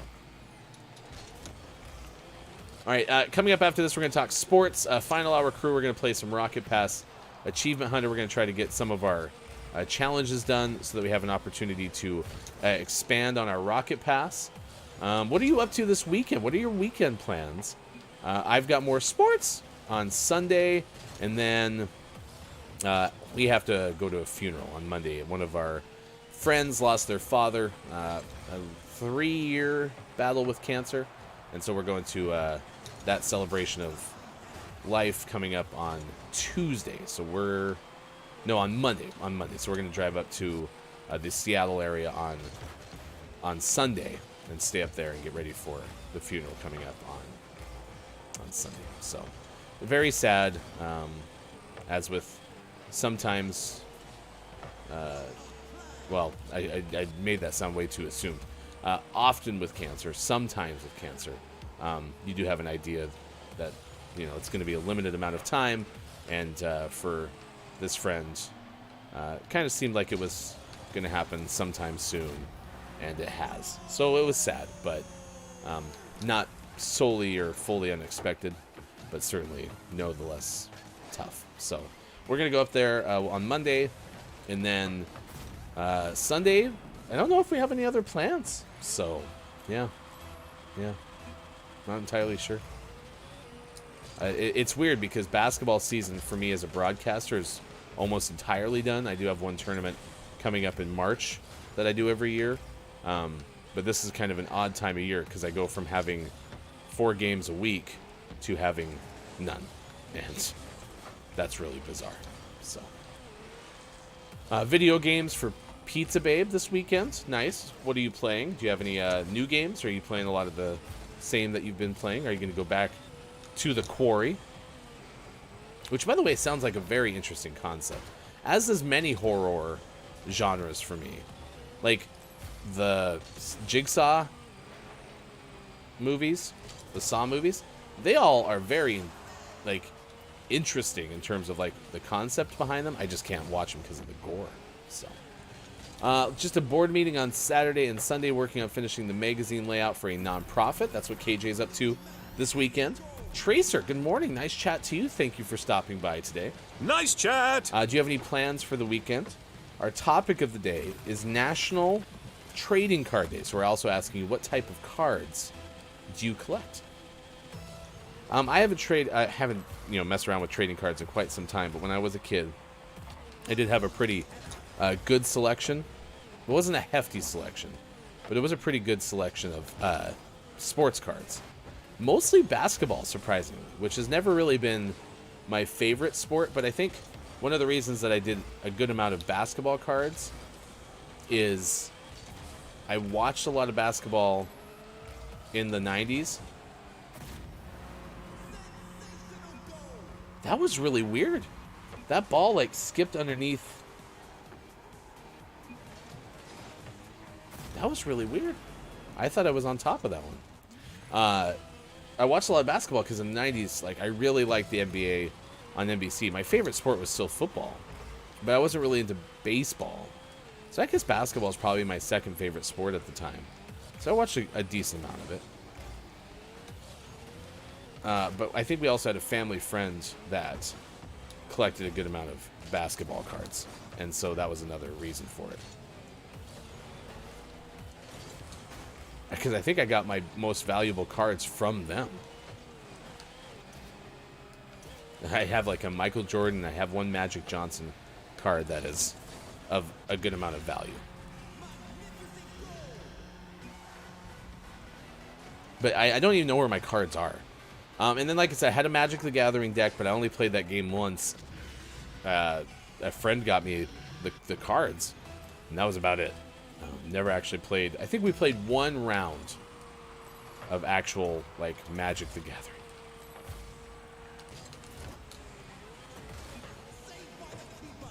So I would not be somebody who has any, like, area of knowledge with that. Let's see, Jermega, I've got boys playoff hockey games this weekend, playing some Dark Souls, shopping for a gift for my wife's upcoming birthday. I hope all of that goes splendidly. Good luck to your hockey competitors. Are we into like tournament type hockey? Oh yeah, he said playoffs, so yeah, win or go home kind of thing. As a kid, I collected mostly hockey cards. I have some gems, including a Mario Lemieux rookie card. Nice. I also have a Ken Griffey Jr. rookie and some other decent cards. You have a Griffey rookie card. That is pretty awesome.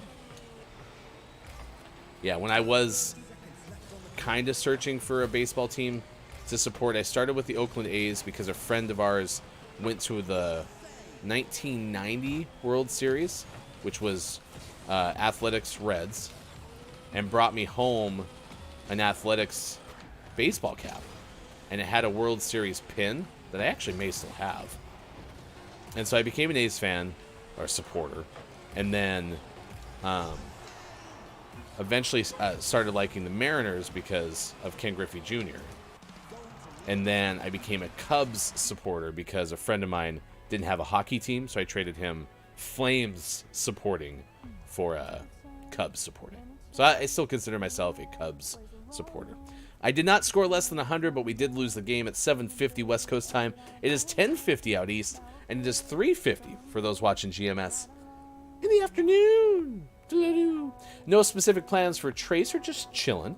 Good morning. Nice chat to Calaf. Nice chat. Official head of research and development with us this morning. It's great to see you. Both of my son's teams have moved to round 2. I'm the coach of my youngest team. Both teams are just 6 wins away from winning it all. Can we get a bunch of love for Drew Mega's son's hockey teams? They are our favorite team. Go Drew Mega's son's hockey teams. Probably should find like a mascot. Can we call it like? Can we get like the mascot name? Can they be the Eagle Mathematicals? Since you're a coach, could you try to get them to change their mascot? Can we get jerseys that say the whatever town you live in? Let's say I think you said you live in Toronto. Toronto Eagle the Mathematicals. Now I want to sponsor a hockey team.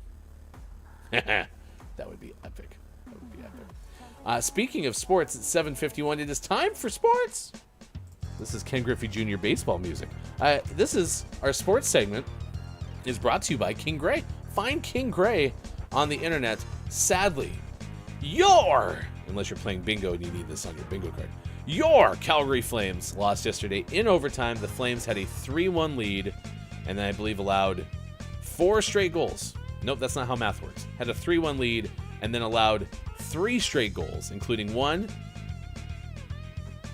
42 seconds into overtime. Are we serious? The Flames are so good at losing in overtime. 12th overtime loss for the Flames, and that was a big game because it would have been a road win against the Pacific Division leaders, and instead the Flames fall They stay out of the wild card spot, 1 game behind the Avalanche.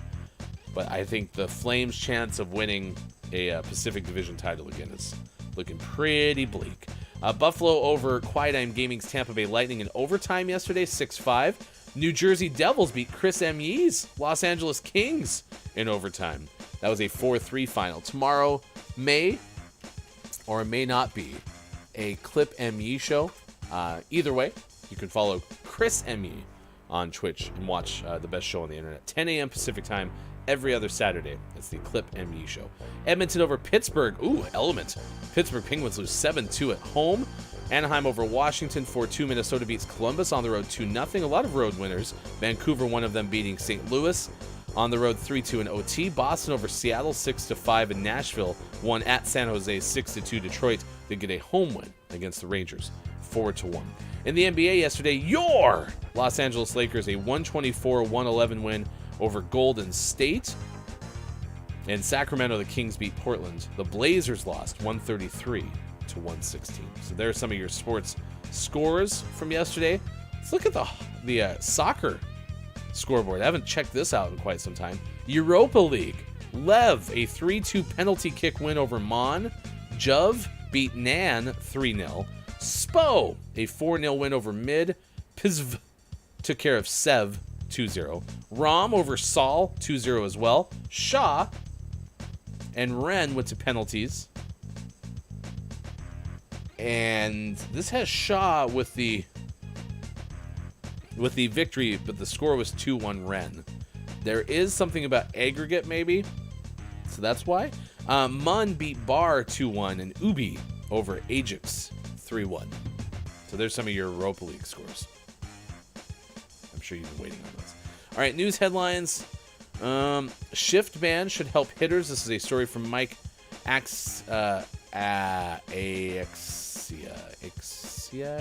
Mike A from CBS Sports. This is one of the rule changes that they've had. The defense must now have 4 players on the infield with 2 players on each side of second base. Infielders must have both feet on the infield dirt when the pitch is released. Infielders cannot switch positions within an inning. The rule prohibits 4-man outfields, which started to become popular last season. Outfielder can still be brought in for a 5-man infield. However, that player can be positioned anywhere. Anyway, there's going to be a lot of baseball changes. So if you like baseball and you get confused earlier, just be ready to go. So, Embiid had a huge block. 76ers rally to win. Chad Johnson says he lived in the Bengals Stadium for 2 years. That could be an interesting story that I can't tell you much more about. So there you go. Oh, and Bobby Wagner was cut from the Rams. Pro Bowl linebacker, released after 1 year with Los Angeles. And that is your sports. Sports brought to you, as always, by King Gray. It is 7:55. Next hour, don't let the person floating from the balloons fall in the monster's mouth. We will also have takeaways that were pretty okay, clip of the day, and more. Drew Mega says, I think the Toronto Bears have a nice ring to it. That's pretty good. Yeah, let's go Bears. It's good. Hi, Bear. It's good to see you. Sean will be back next hour. We'll also do Rocket League Achievement Hunter. We'll try to get some things off of our Rocket Pass bucket list. It's the last show of the week, and it's the last hour of the week. That's coming up next. Stick around. Hour number 3, the final hour crew is next on Facebook Gaming, Twitch, YouTube, and at GamingMorningShow.tv.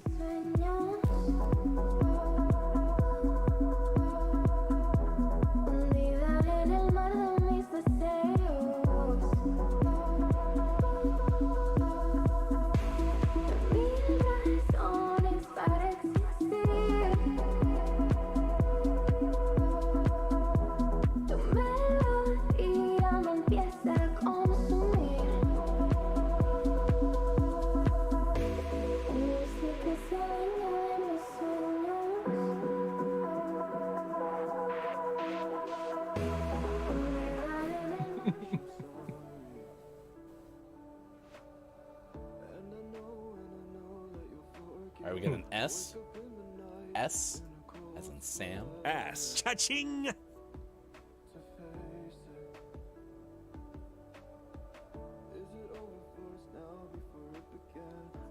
L from Mel B. Al. Yes. L, yes. That's the correct guess.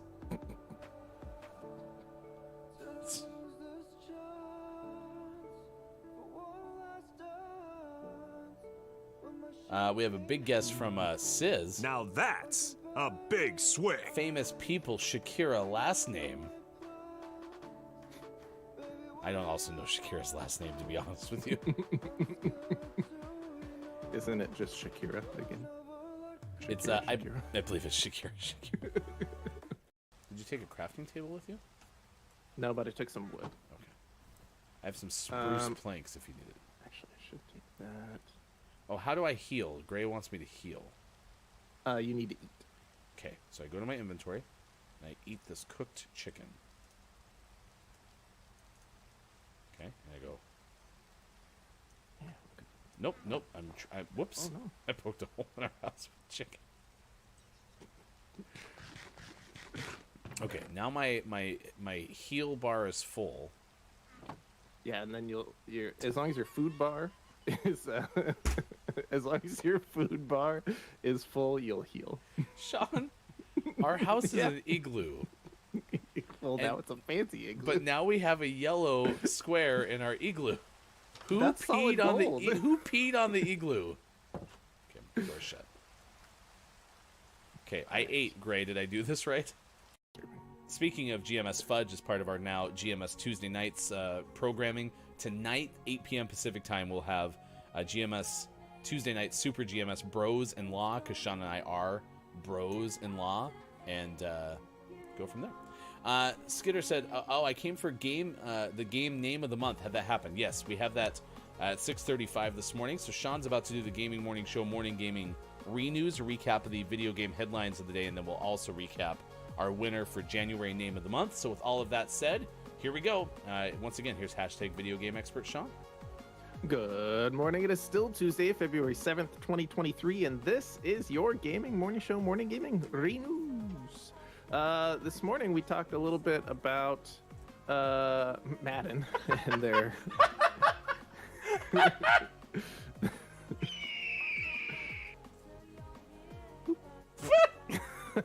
we talked about Madden. Wharton doesn't sound as much like a rocker's name. Yeah, no, he did a good job dropping the Wharton on just being Vince Neil. I think that was a good choice. Ooh, that's definitely a Richard Shotwell photo. It's a pretty good photo right there. Pretty solid. Let's see. Actress Mary McCormick turns 54. Mary portrayed Howard Stern's first wife in the movie Private Parts. I also big fan of Mary McCormick's seasoning. You put on steaks and seafood. Yep. We use it exclusively at the restaurant. Now available at Hefty Goose, a place you can eat. Steak and seafood, because we're all out of surf and turf. There you go, Element. There's my dumb radio joke. It's not about radio, but it was a dumb joke set on it, so. You should consider just getting a divorce. You'll have so much more free time then. I just have to quit my job but still get paid somehow. It's called a settlement. Have you ever 877 cash meow. Have you ever robbed a bank? Can't say that I have. All right. And if we're going to discuss those plans, maybe we should take that one off air. Here, I got an idea. Hey, don't bring up the heist on the air. We don't want anyone to hear that was a plan of ours. Oh yeah. You still have the location of all those very expensive jewels. Yes, I did. I got them from IMJF Downs, who I'm certainly not going to implicate. That would be ridiculous. No, we don't. We don't want to let the authorities know about JF Downs' elaborate diagrams for stealing the jewels.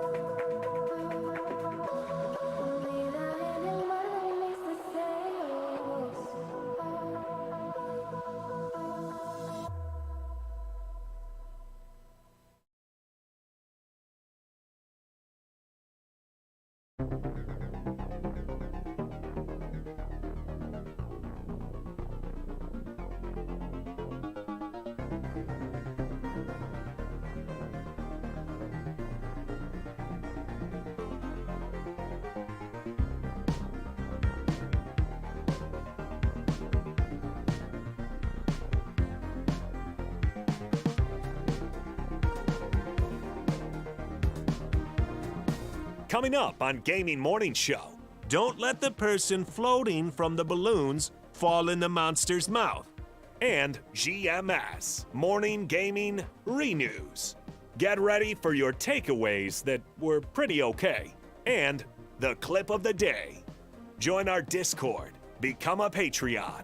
Go to GMS.watch and click on where to find GMS. And follow us on Twitter @WatchGMS, @HeftyGoof, and @Sports.Gaming. It's all coming up on Gaming Morning Show. Time for hour number 3. Right now. Morning, gamer. Welcome, and it's Friday, February 24th, 2023. We're so glad that you are here with us. Sports.Gaming, left side of your screen, back with Bear, Eagle, the Mathematical, the new sponsors of the Toronto-based youth hockey team of Drew Megas. How does the Toronto Bears sound to you? That sounds great. Yeah, I agree. They're the Toronto Bears, and then their mascot is an eagle, and no one knows why. That's even better. Except for us.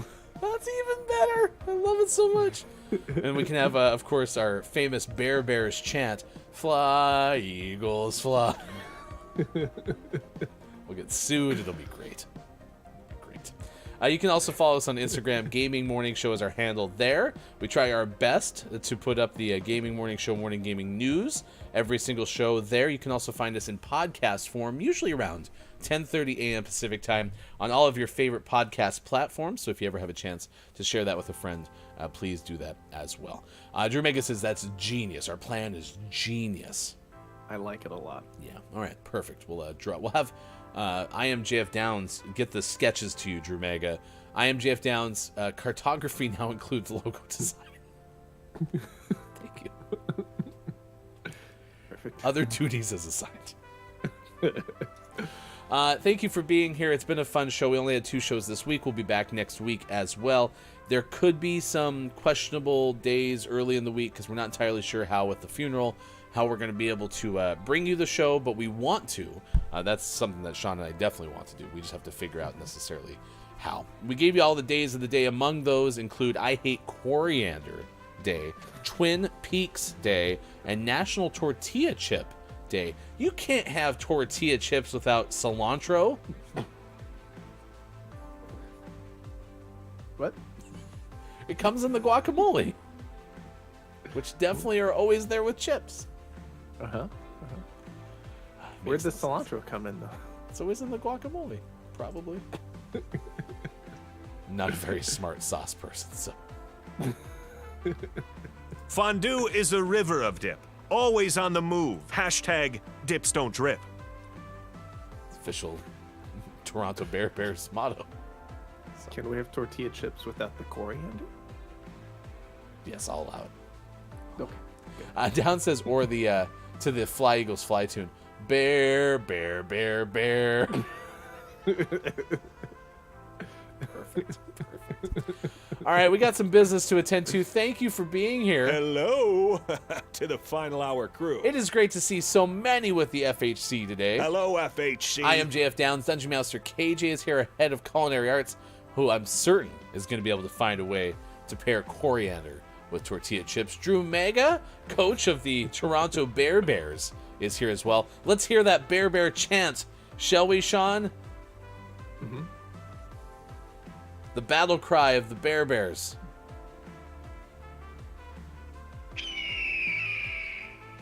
Bear. I am the Pizza Babe. It's so good to see you this morning as well. Caleb, thank you for being here. Tracer stopped by as well. RHS Jack has made an appearance. Mel B on YouTube. I hope you have a fabulous weekend as well. Kate Zaid, birthday week celebrator. Superphonic, our main theme song writer, has been here as well. King Gray, our sports sponsor, and many, many others. Thank you for stopping by. Papa Paz in the first hour talking about No Man's Sky. It was great. It's great first hour, great second hour, and now into the final hour crew. Hello, FHC. Sean, I am dedicating this weekend as much as I can to play as much Apex Legends as I can, which honestly may be like 45 minutes, but I'm going to play that damn game this weekend. I'm very excited. Nice. Are you playing too? No. Okay. Thank you. No, I have other things to do. Thank you, Sean. Appreciate it. Let's play our audience game. To see the record for the most balloons banked in Don't Let the Person Floating from the Balloons Fall in the Monster's Mouth, remember to type the easy-to-remember acronym DLTPFFTBFITMMREC. You can see on your screen that we have banked 1,057 banked balloons, and Don't Let the Person Floating from the Balloons Fall in the Monster's Mouth. And this is Famous People, your category. You can guess letters if you've never played before, and we'll see if they reveal themselves on the board. You can also take a big swing and try to solve the puzzle right off the bat. The choice is yours. We'll do our best not to have an awful experience like we did yesterday. Yeah, that was rough. 5 balloons, I think. And 2 like close calls. Like, it wasn't that we just got them because we guessed slowly, but we were down to 1 balloon at one point with like 1 letter on the board. Yeah, it was rough. We got there though. Yeah, we didn't lose it, and today at least we have Calaf in attendance who goes, That's a big swing. George Orwell. We'll go O from that. There's that in George. There's that in Orwell. Oh, no. That's not a good start.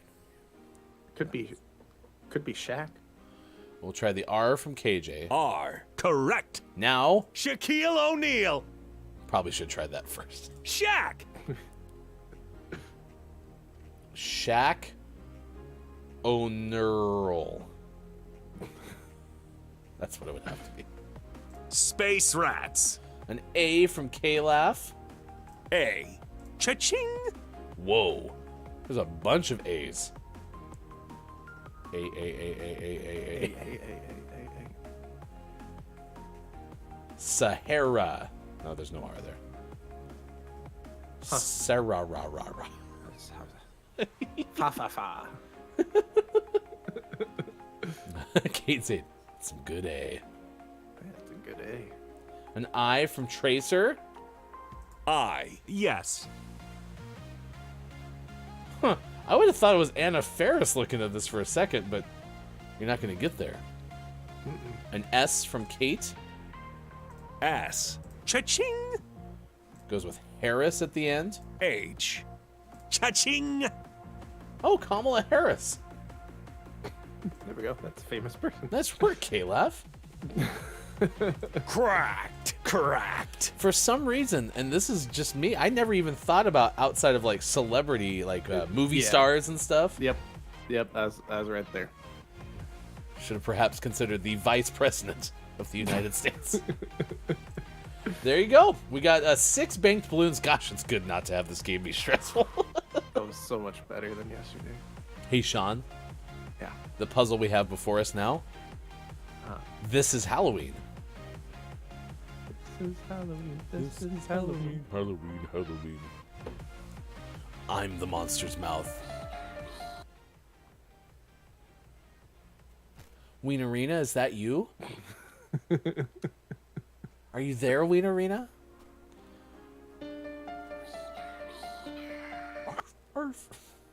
Okay, when you play just that part of the song, it is terrifying. It's creepy. It's Do a it really again. good opening. Do it again. Oh, you got to kill it before the pup, but man, that is terrifying. Who knew Perry Grip was a horror director? Horror. That's a big swing. Candied apple from Calaf. Ooh. I'm gonna guess the P's, because if it's 2 P's right where they need to be, you're cracked. I know that doesn't help us if it's not, but P. No. Grigio. We'll try haunted house from Kate. S. Correct. Ooh, does Kate have it? Kate Zade is cracked. How do you spell haunted? Cracked. I don't know what that means.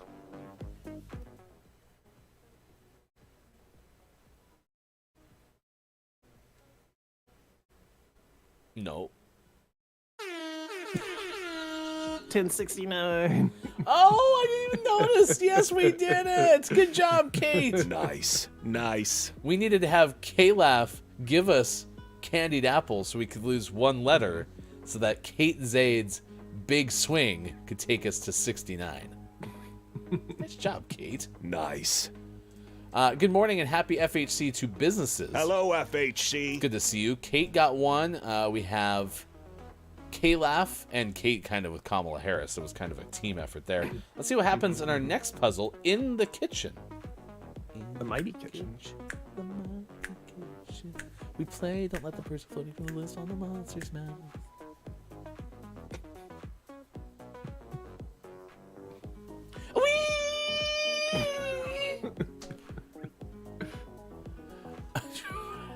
Mega says, don't they say it takes 2 to 69 or something like that?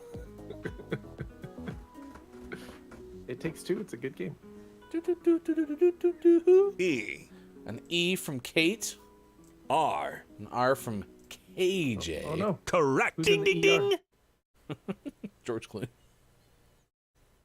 He was there for quite some time, apparently. It takes 2 to make a thing go right. This show's suddenly very singing oriented. It takes 2 to make a Nice. thing go right. Also a good song. An N.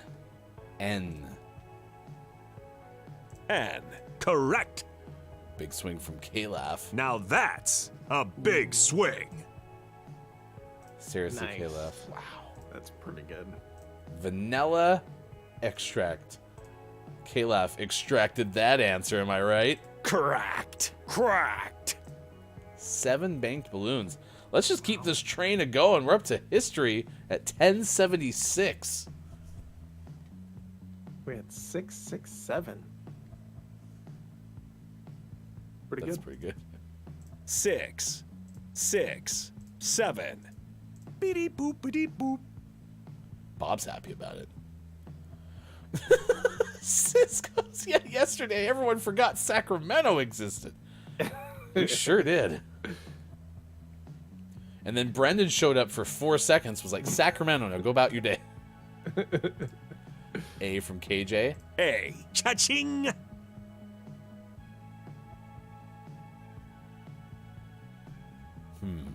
History. Kamala Harris. An R from K-Laugh. R. Cha-ching. K-Laugh and KJ, longtime viewers of the show. Both work for us, culinary arts and research and development. I think this is the first time my brain has stumbled on K-Laugh and KJ. Mm-hmm. KJ and KL. L. Correct. T. Yes. We cannot be denied. Space rats. Oh, it's star backwards. History.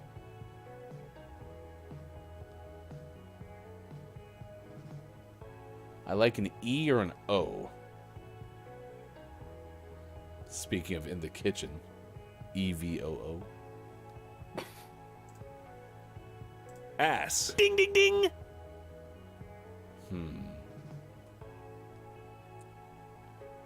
Oh my gosh. Now that's a big swing. K-Laugh. Wow.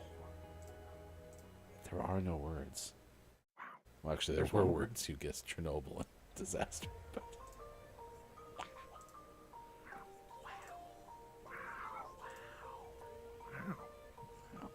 Cracked.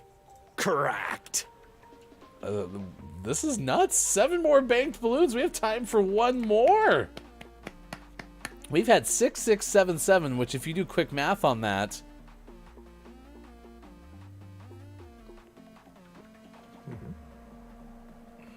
Get there.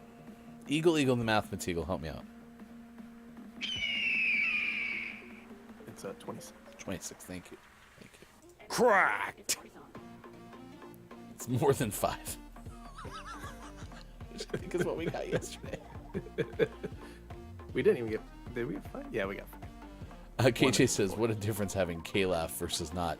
But even though, we're on it, because even Kate Zade's been on the first two with Haunted House. I mean, come on. Now, this one's Nature. Now that's a big swing. Blackbird is the guest from K-Laugh. We'll go with an I. I. No. Bob wants to solve the puzzle. Bob, what is it? Bob, do you have the answer? Plus sign. Guess not. That's not in nature. Can't find a plus sign in nature. They're artificial. They're made up. Question mark. Oh, it was a guess. All right, we got a T from KJ. T. We have a B from K-Laugh. B. Incorrect. Uh-oh. It's happening. Remember when we were having this party?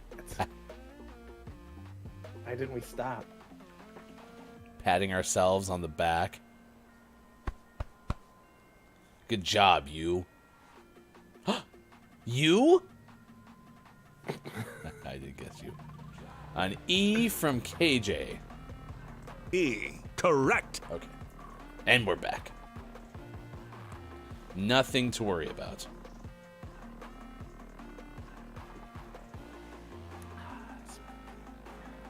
Downs with a D. D. An S from Drew Mega. S. Correct. R from K-Laugh. R. Cha-ching.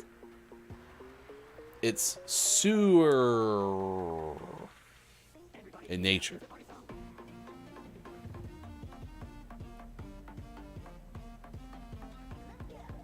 It's probably hedgehog. I think Bob's wrong. That's a big swing. We have a guess of salamander from Drew Mega. S-A-L-A-M-L. There's no N-D. D. No. Wilma!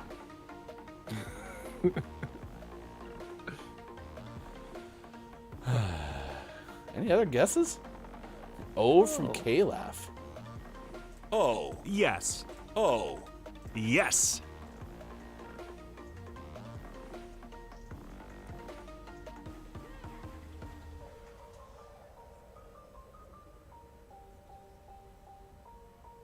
Nature. Like how I keep saying the category with hopes that, like, sparks something. N from Kate Zade. N. Cha-ching.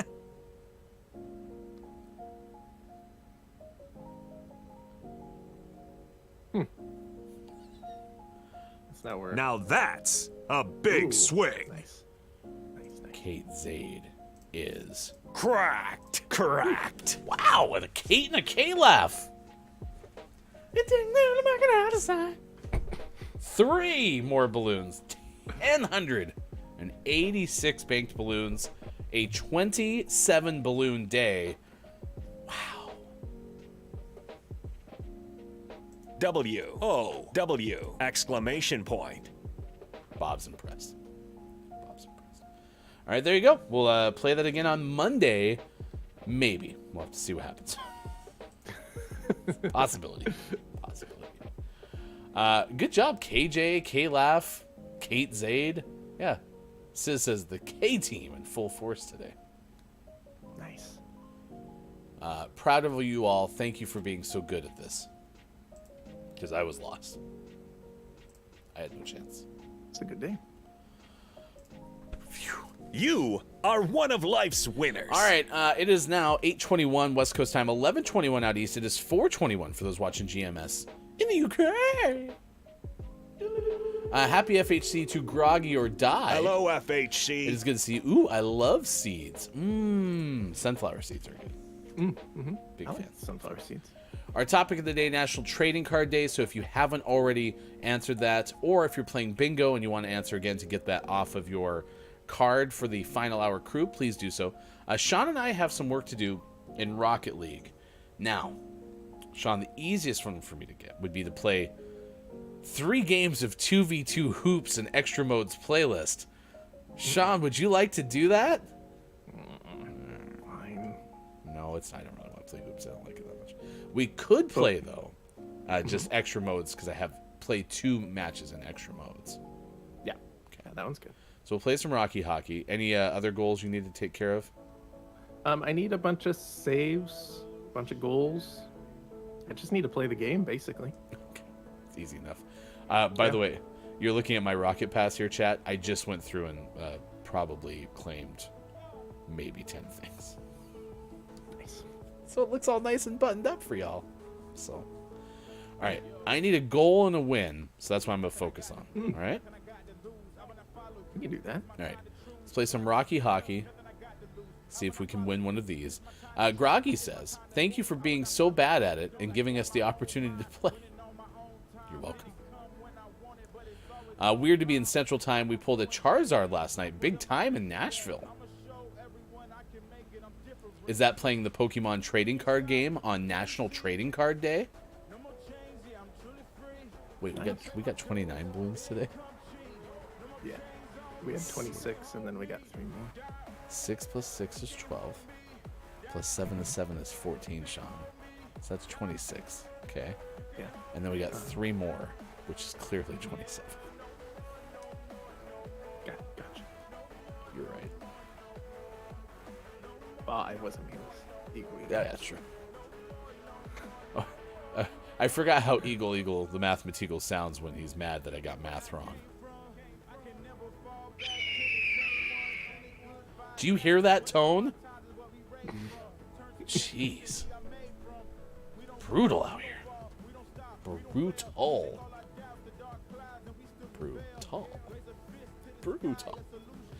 Oh my gosh.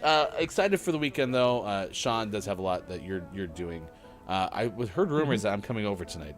Have you? Can you confirm those rumors? No, not yet. Okay. Once you do, send up the goof signal, please. I'll have Eagle fly over and let you know. Okay. And then hold me in his claws and bring me on over. Be nice. I also met Green Bay and Los Angeles legend Clay Matthews, says Groggy or Die. It's not a Los Angeles legend. He played at Green Bay for like 90% of his career. No. Yeah. Great. I mean, he played college ball in LA. Ooh, fair. You can count that. Okay. Probably more of an LA legend for that. Yeah. Great hair. Oh, yeah. Great hair. Yeah, when Clay Matthews gets older, Sean, and he still continues to wear his hair long, you know what he'll have then, right? Mm-hmm. Gray hair? Great gray hair. Wow. Yeah. Clay, great gray hair. Great gray hair. A happy FHC while I'm trying to DS my audio in OBS, which decided it didn't want to sigh. Get it? Because it's DS and audio. Arg! That was your chance for a goal. That would have been so great. And I just flop on my back. I'm a turtle.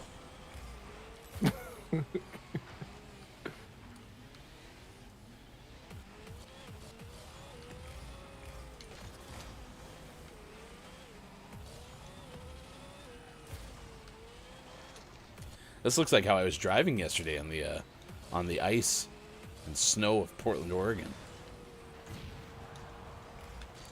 It was pretty good, the drive up to Portland. There was not that much ice south of Portland. It wasn't until you're 5 miles to downtown, and then things got a little dicey. Yeah, city really struggled. Yeah. But it was funny because one of the officials that was working the game with us was from Utah, and was like, I've never seen cars abandoned because of a snowstorm before. Yeah. It is weird. It looks, especially when you're watching The Last of Us and you have all these cars that are parked on the side of the road, it is a little bit, I don't know, a little bit disturbing. Let's see. Other comments from Groggy. Amazing hair was in a man bun last night. Just got a $15 salmon burger. I'm sorry, you're in the central time zone and you're ordering salmon? We may be a little biased out here in the Pacific Northwest, but...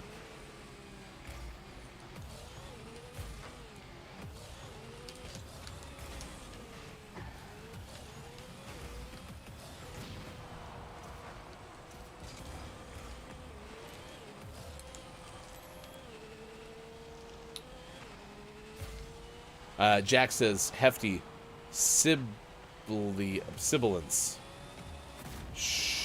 show-offs. Oh, I gotcha. Gotcha. Oh, crap, I'm not supposed to read chat. I'm supposed to be playing the game. Yeah, you drove right by that. I sure did. Okay. Chat, we are in game mode. Okay. Quit distracting me. Salmon burgers. Alright. I'm playing the game. Not even looking at chat. Don't care. I've got to score some goals. Crap. Maybe I should read chat. Played better, apparently. Ugh. Man, I needed to hit that. Nice try. Thanks. Jack definitely doesn't say in chat, guys, focus, you're playing a game anyway. How's things? All right. I like how that face-off actually kind of worked like an actual... I didn't have an angle. I was going to either hit it in or... Anyway, I like how that was kind of like an actual hockey face-off. I don't think they mean it with that goal celebration. I don't think they actually are giving us love. No, I don't think so. I think they're giving their team love. Yeah, that's true. But not us. Group celebration.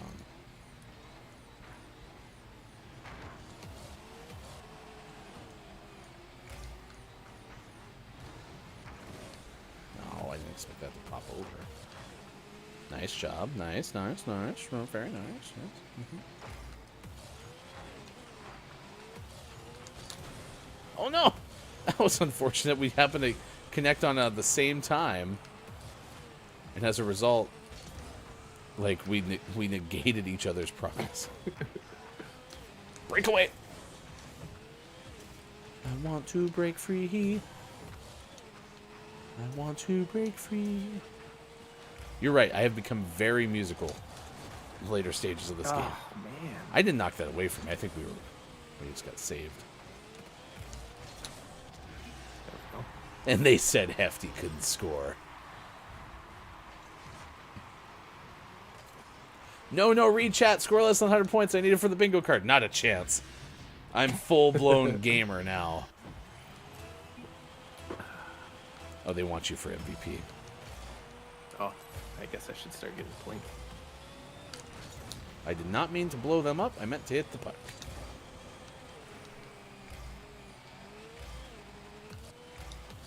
Oh, nice shot! That's gonna go in. Nice. And we're back in the game. Not looking at chat though.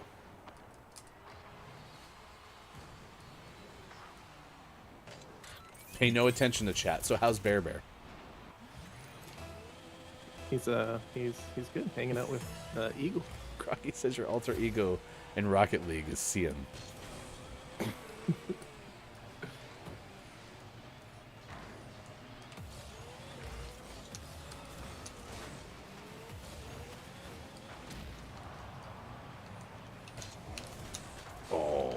Bicycle kicked that in. And by bicycle kick, I mean, hockey shot. Oh, nice try. You got stacked up there. Yeah. All these. Oh.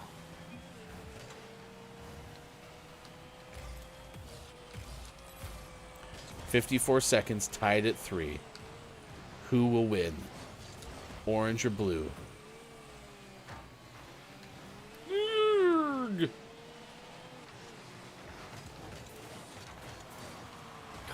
I'm on my back. I'm on my back. Oh, yes, I did it. I wasn't worried. You were worried. Stop panicking. That's open in front of the net. Now I'm really worried about it. 17 seconds left for the win! Oh.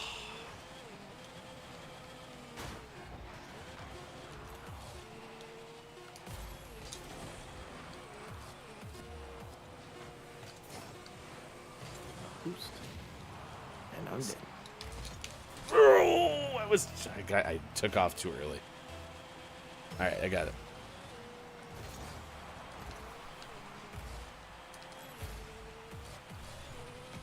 Oh no.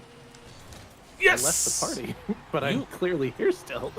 Whoa, come back. We did it. We won in overtime. Did you have a final hour crew overtime? Did I get MVP? Oh, no. No. You scored less than 100. That's very unusual. Oh, rough game. You have to go, don't you? Mm-mm. Oh, sick.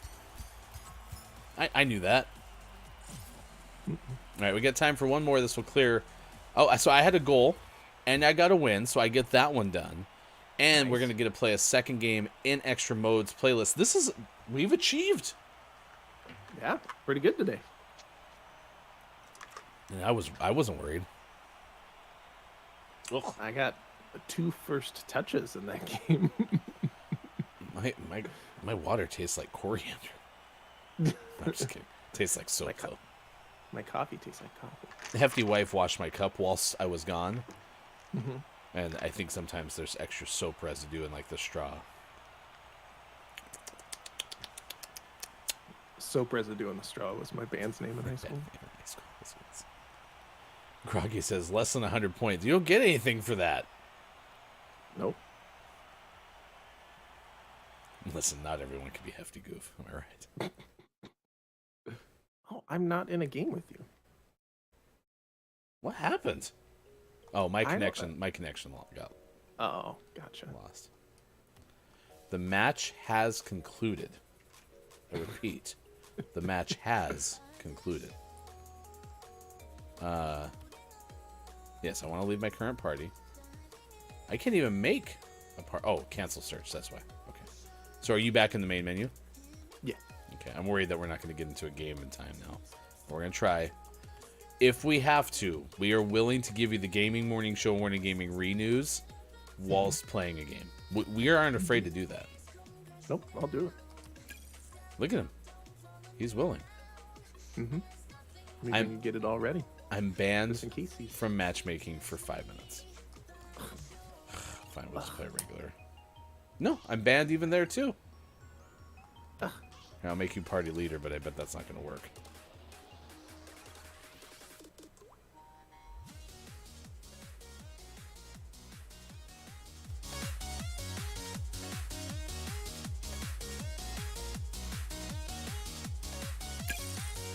Told you it was going to work.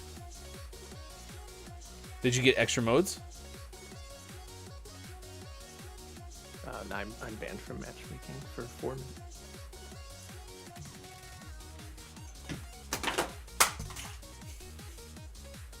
I'm never playing this game again. All right, well, fine. It's 8:36 West Coast time. It's 11:36 out east. It is 4:36 for those watching GMS in the afternoon. So it's time for more Don't Let the Person... I'm just kidding. We're not going to play that game. Okay, let's recap what we've learned from today's show. We'll get to the Gaming Morning Show Morning Gaming Renews in just a little bit. Thank you for being part of today's show. What are your takeaways that were pretty okay? What is something you learned from today's show? Please let us know, and we'll share those coming up in just a few moments. Another reminder for tonight, GMS Tuesday nights on a Friday. We're going to have GMS Plays Live. Sean will be joined by his wife, Sports Doc wife. They're going to play God of War Ragnarok. Do you have any idea where you left off in the story?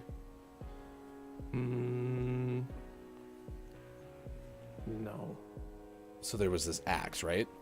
Mm-hmm. Yeah, and I was throwing it. We were throwing it and killing bad guys. And we had a son. Mm-hmm. The end. Yeah, I don't remember. It's been too long. What was your son's name? Boy.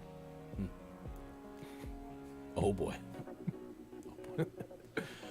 We learned about Pokemon cards. We learned about some other easy to pick up card games according to CBR.com, comic book resources. So we had that.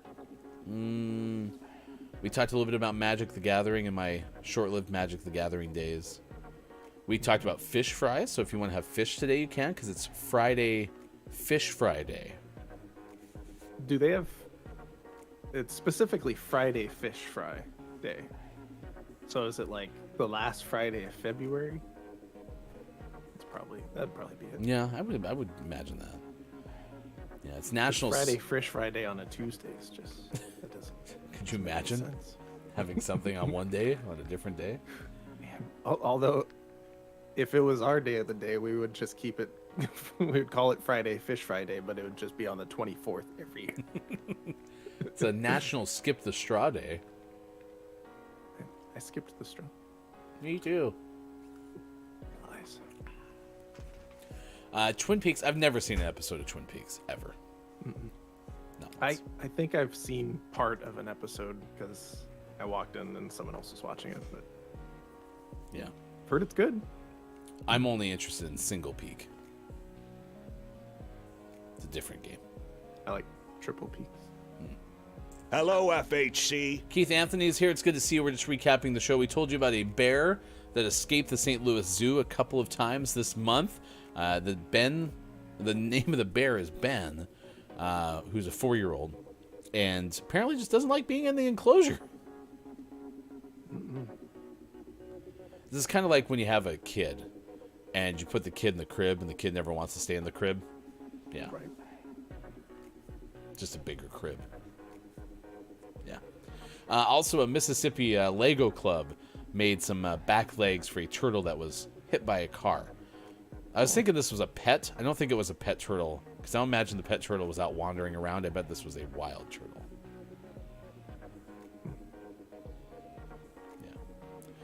Yeah. Let's see what else we got. Ever seen Outer Banks on Netflix? Season 3 has finally dropped. I have not. Give me the 2-sentence synopsis of Outer Banks. Ben the Bear, how original. Keelaf adds, it's Lent. Catholics abstain from meat on Fridays. Fish is okay. So maybe that's why it's Friday Fish Friday. Maybe. I'm glad Caleb lent us that fact. Thank you, Caleb. Thank you. All right, 8:40. Let's get the Gaming Morning Show Morning Gaming re-news, and then we'll have clip of the day, takeaways that were pretty okay. Your Billy Thundergun Award winner as well. Once again, here's hashtag video game expert Sean. Good morning. It is still Friday, February 24th, 2023, and this is your Gaming Morning Show Morning Gaming News. Yesterday we had a PlayStation State of Play, which primarily focused on some new PlayStation VR 2 games and, that other game, Suicide Squad Kill the Justice League, due out in May. We got deep dive into that game.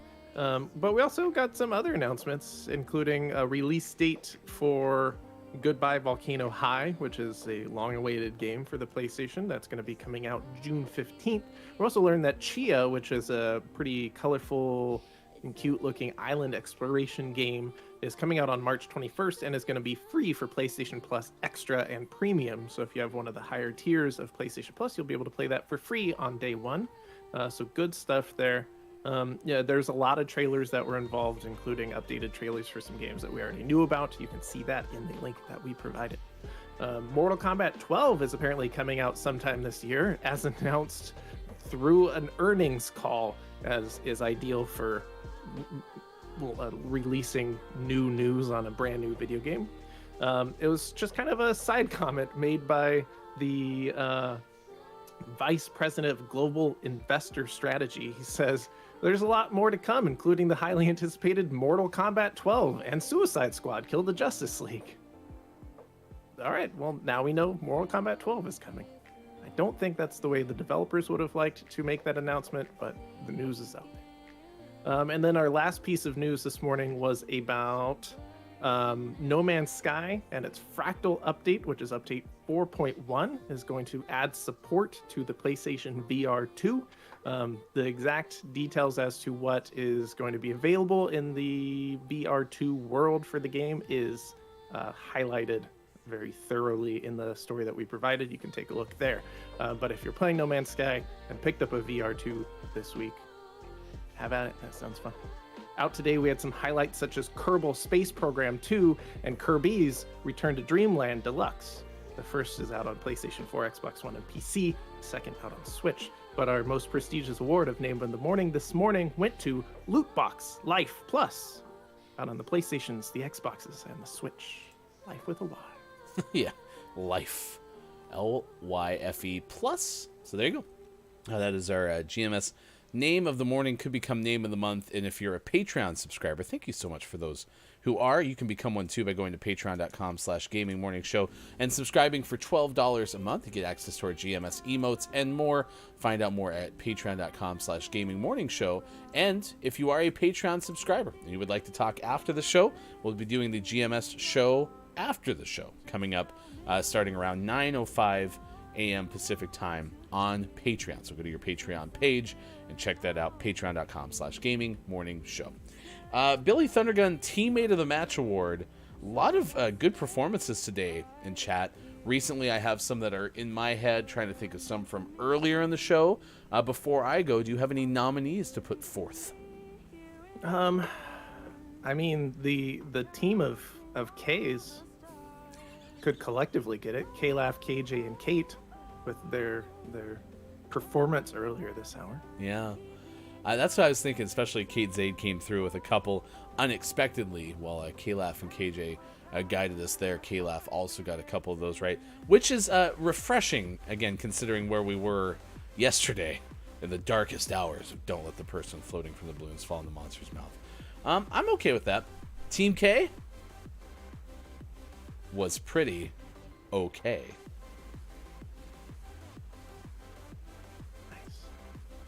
Bob says pretty okay. There you go. There are your winners. There are your winners. Thank you for being part of it today. K. I love it. Congratulations on the win. Today, you are one of life's winners. All of you from Team K. Team K. Billy Thundergun Teammate of the Match Award. Says they were cracked with K's.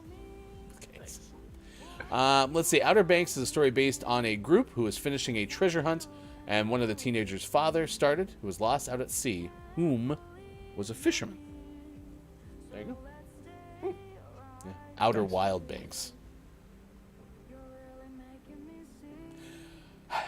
It's time for your clip of the day. Your clip of the day. Here it is. It's the clip of the day. So when Gym Class Heroes came out, my brain couldn't help but go, Gym Class Heroes. That's all I got. Today, Floyd Mayweather Jr., the boxer, turns 46. Eddie Murray, Major League Baseball Hall of Famer, of whose trading card I had many, turned 67 today. 67 for Eddie Murray. Nice. It's also Wilhelm Carl Grimm's birthday from Grimm's Fairy Tale. So Wilhelm Scream is that Scream from all the films. And so when I first saw that name, I was like, oh, that's where they got it from.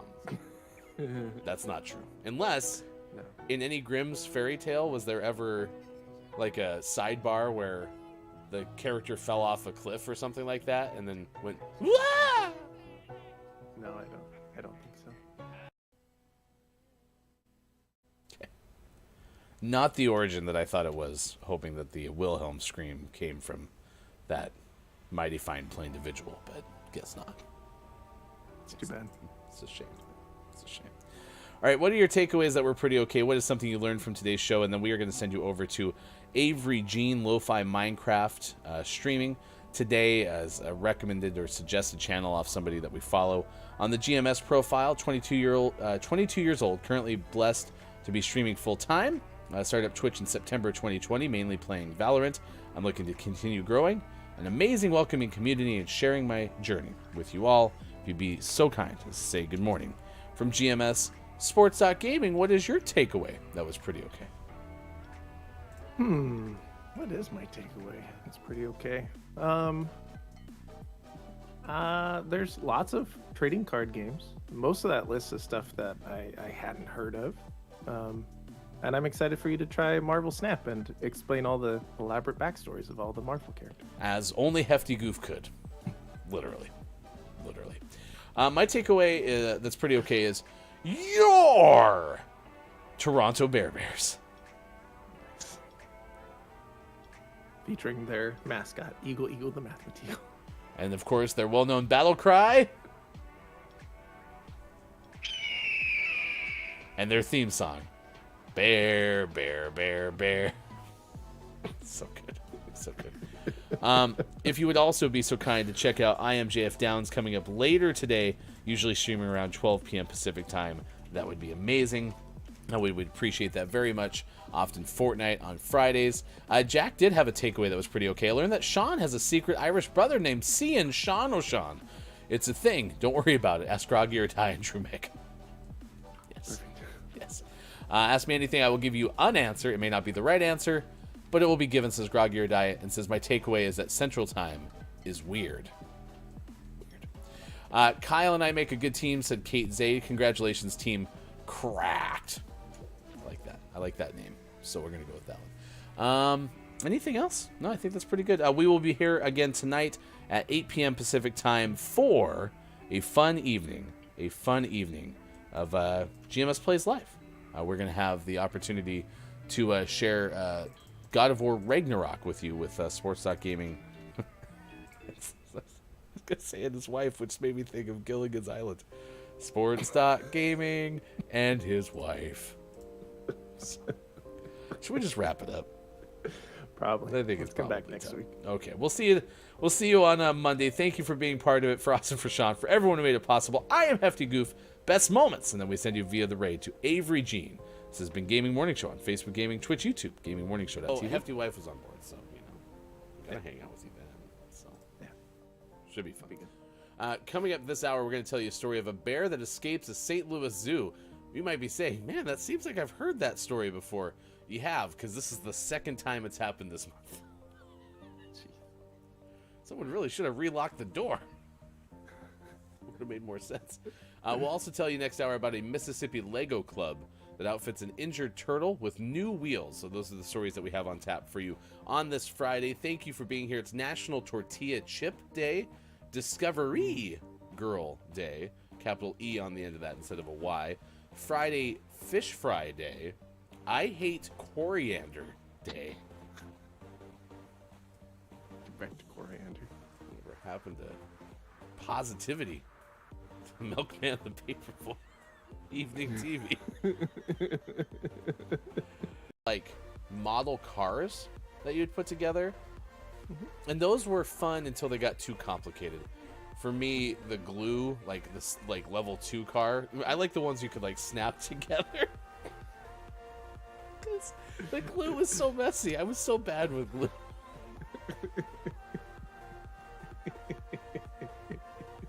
I needed the Legos of model cars. So, next thing you'll be like, also did like having to paint it. I liked the ones that were pre-painted that I just snapped together. It took about 2 minutes. It was great. Sean. Yeah, like the ones that snapped together were pre-painted. Perfect. Or that somebody else painted for me, you know. But I'm a man of my hands. I like to get them dirty with plastic casings, I guess. Whatever you call the thing that you pop all the stuff out of, because you had to do that part. That part was hard work. Yeah. Did you learn that in Arizona? Yes. Nice. Yeah. What an educational trip. Exactly. And that's the main reason I went. For education. Oh, it looks just like London Bridge. I told you it is the London Bridge. It's not even a replica. Yeah. Well, and that's what I actually initially asked was, oh, so they did a replica of Tower Bridge here in Arizona. Because I have been to a place called Branson, Missouri. And Branson, Missouri is also a tourist attraction.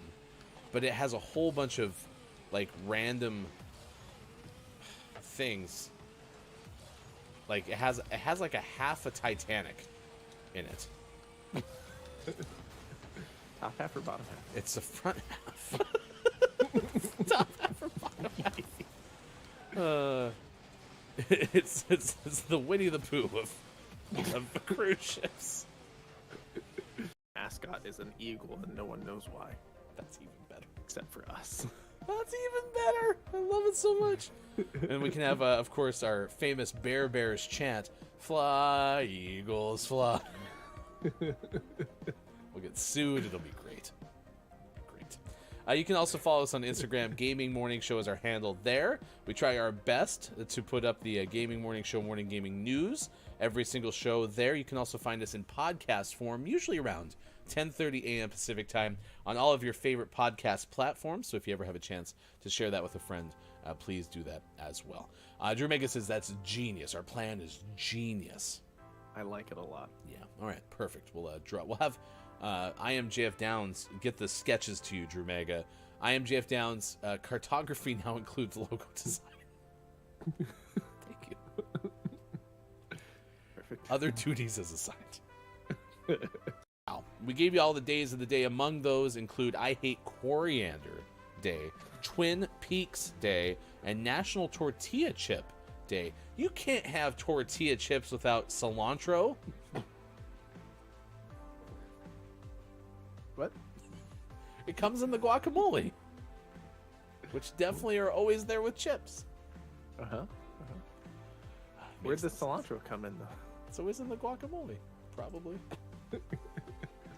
Not a very smart sauce person, so.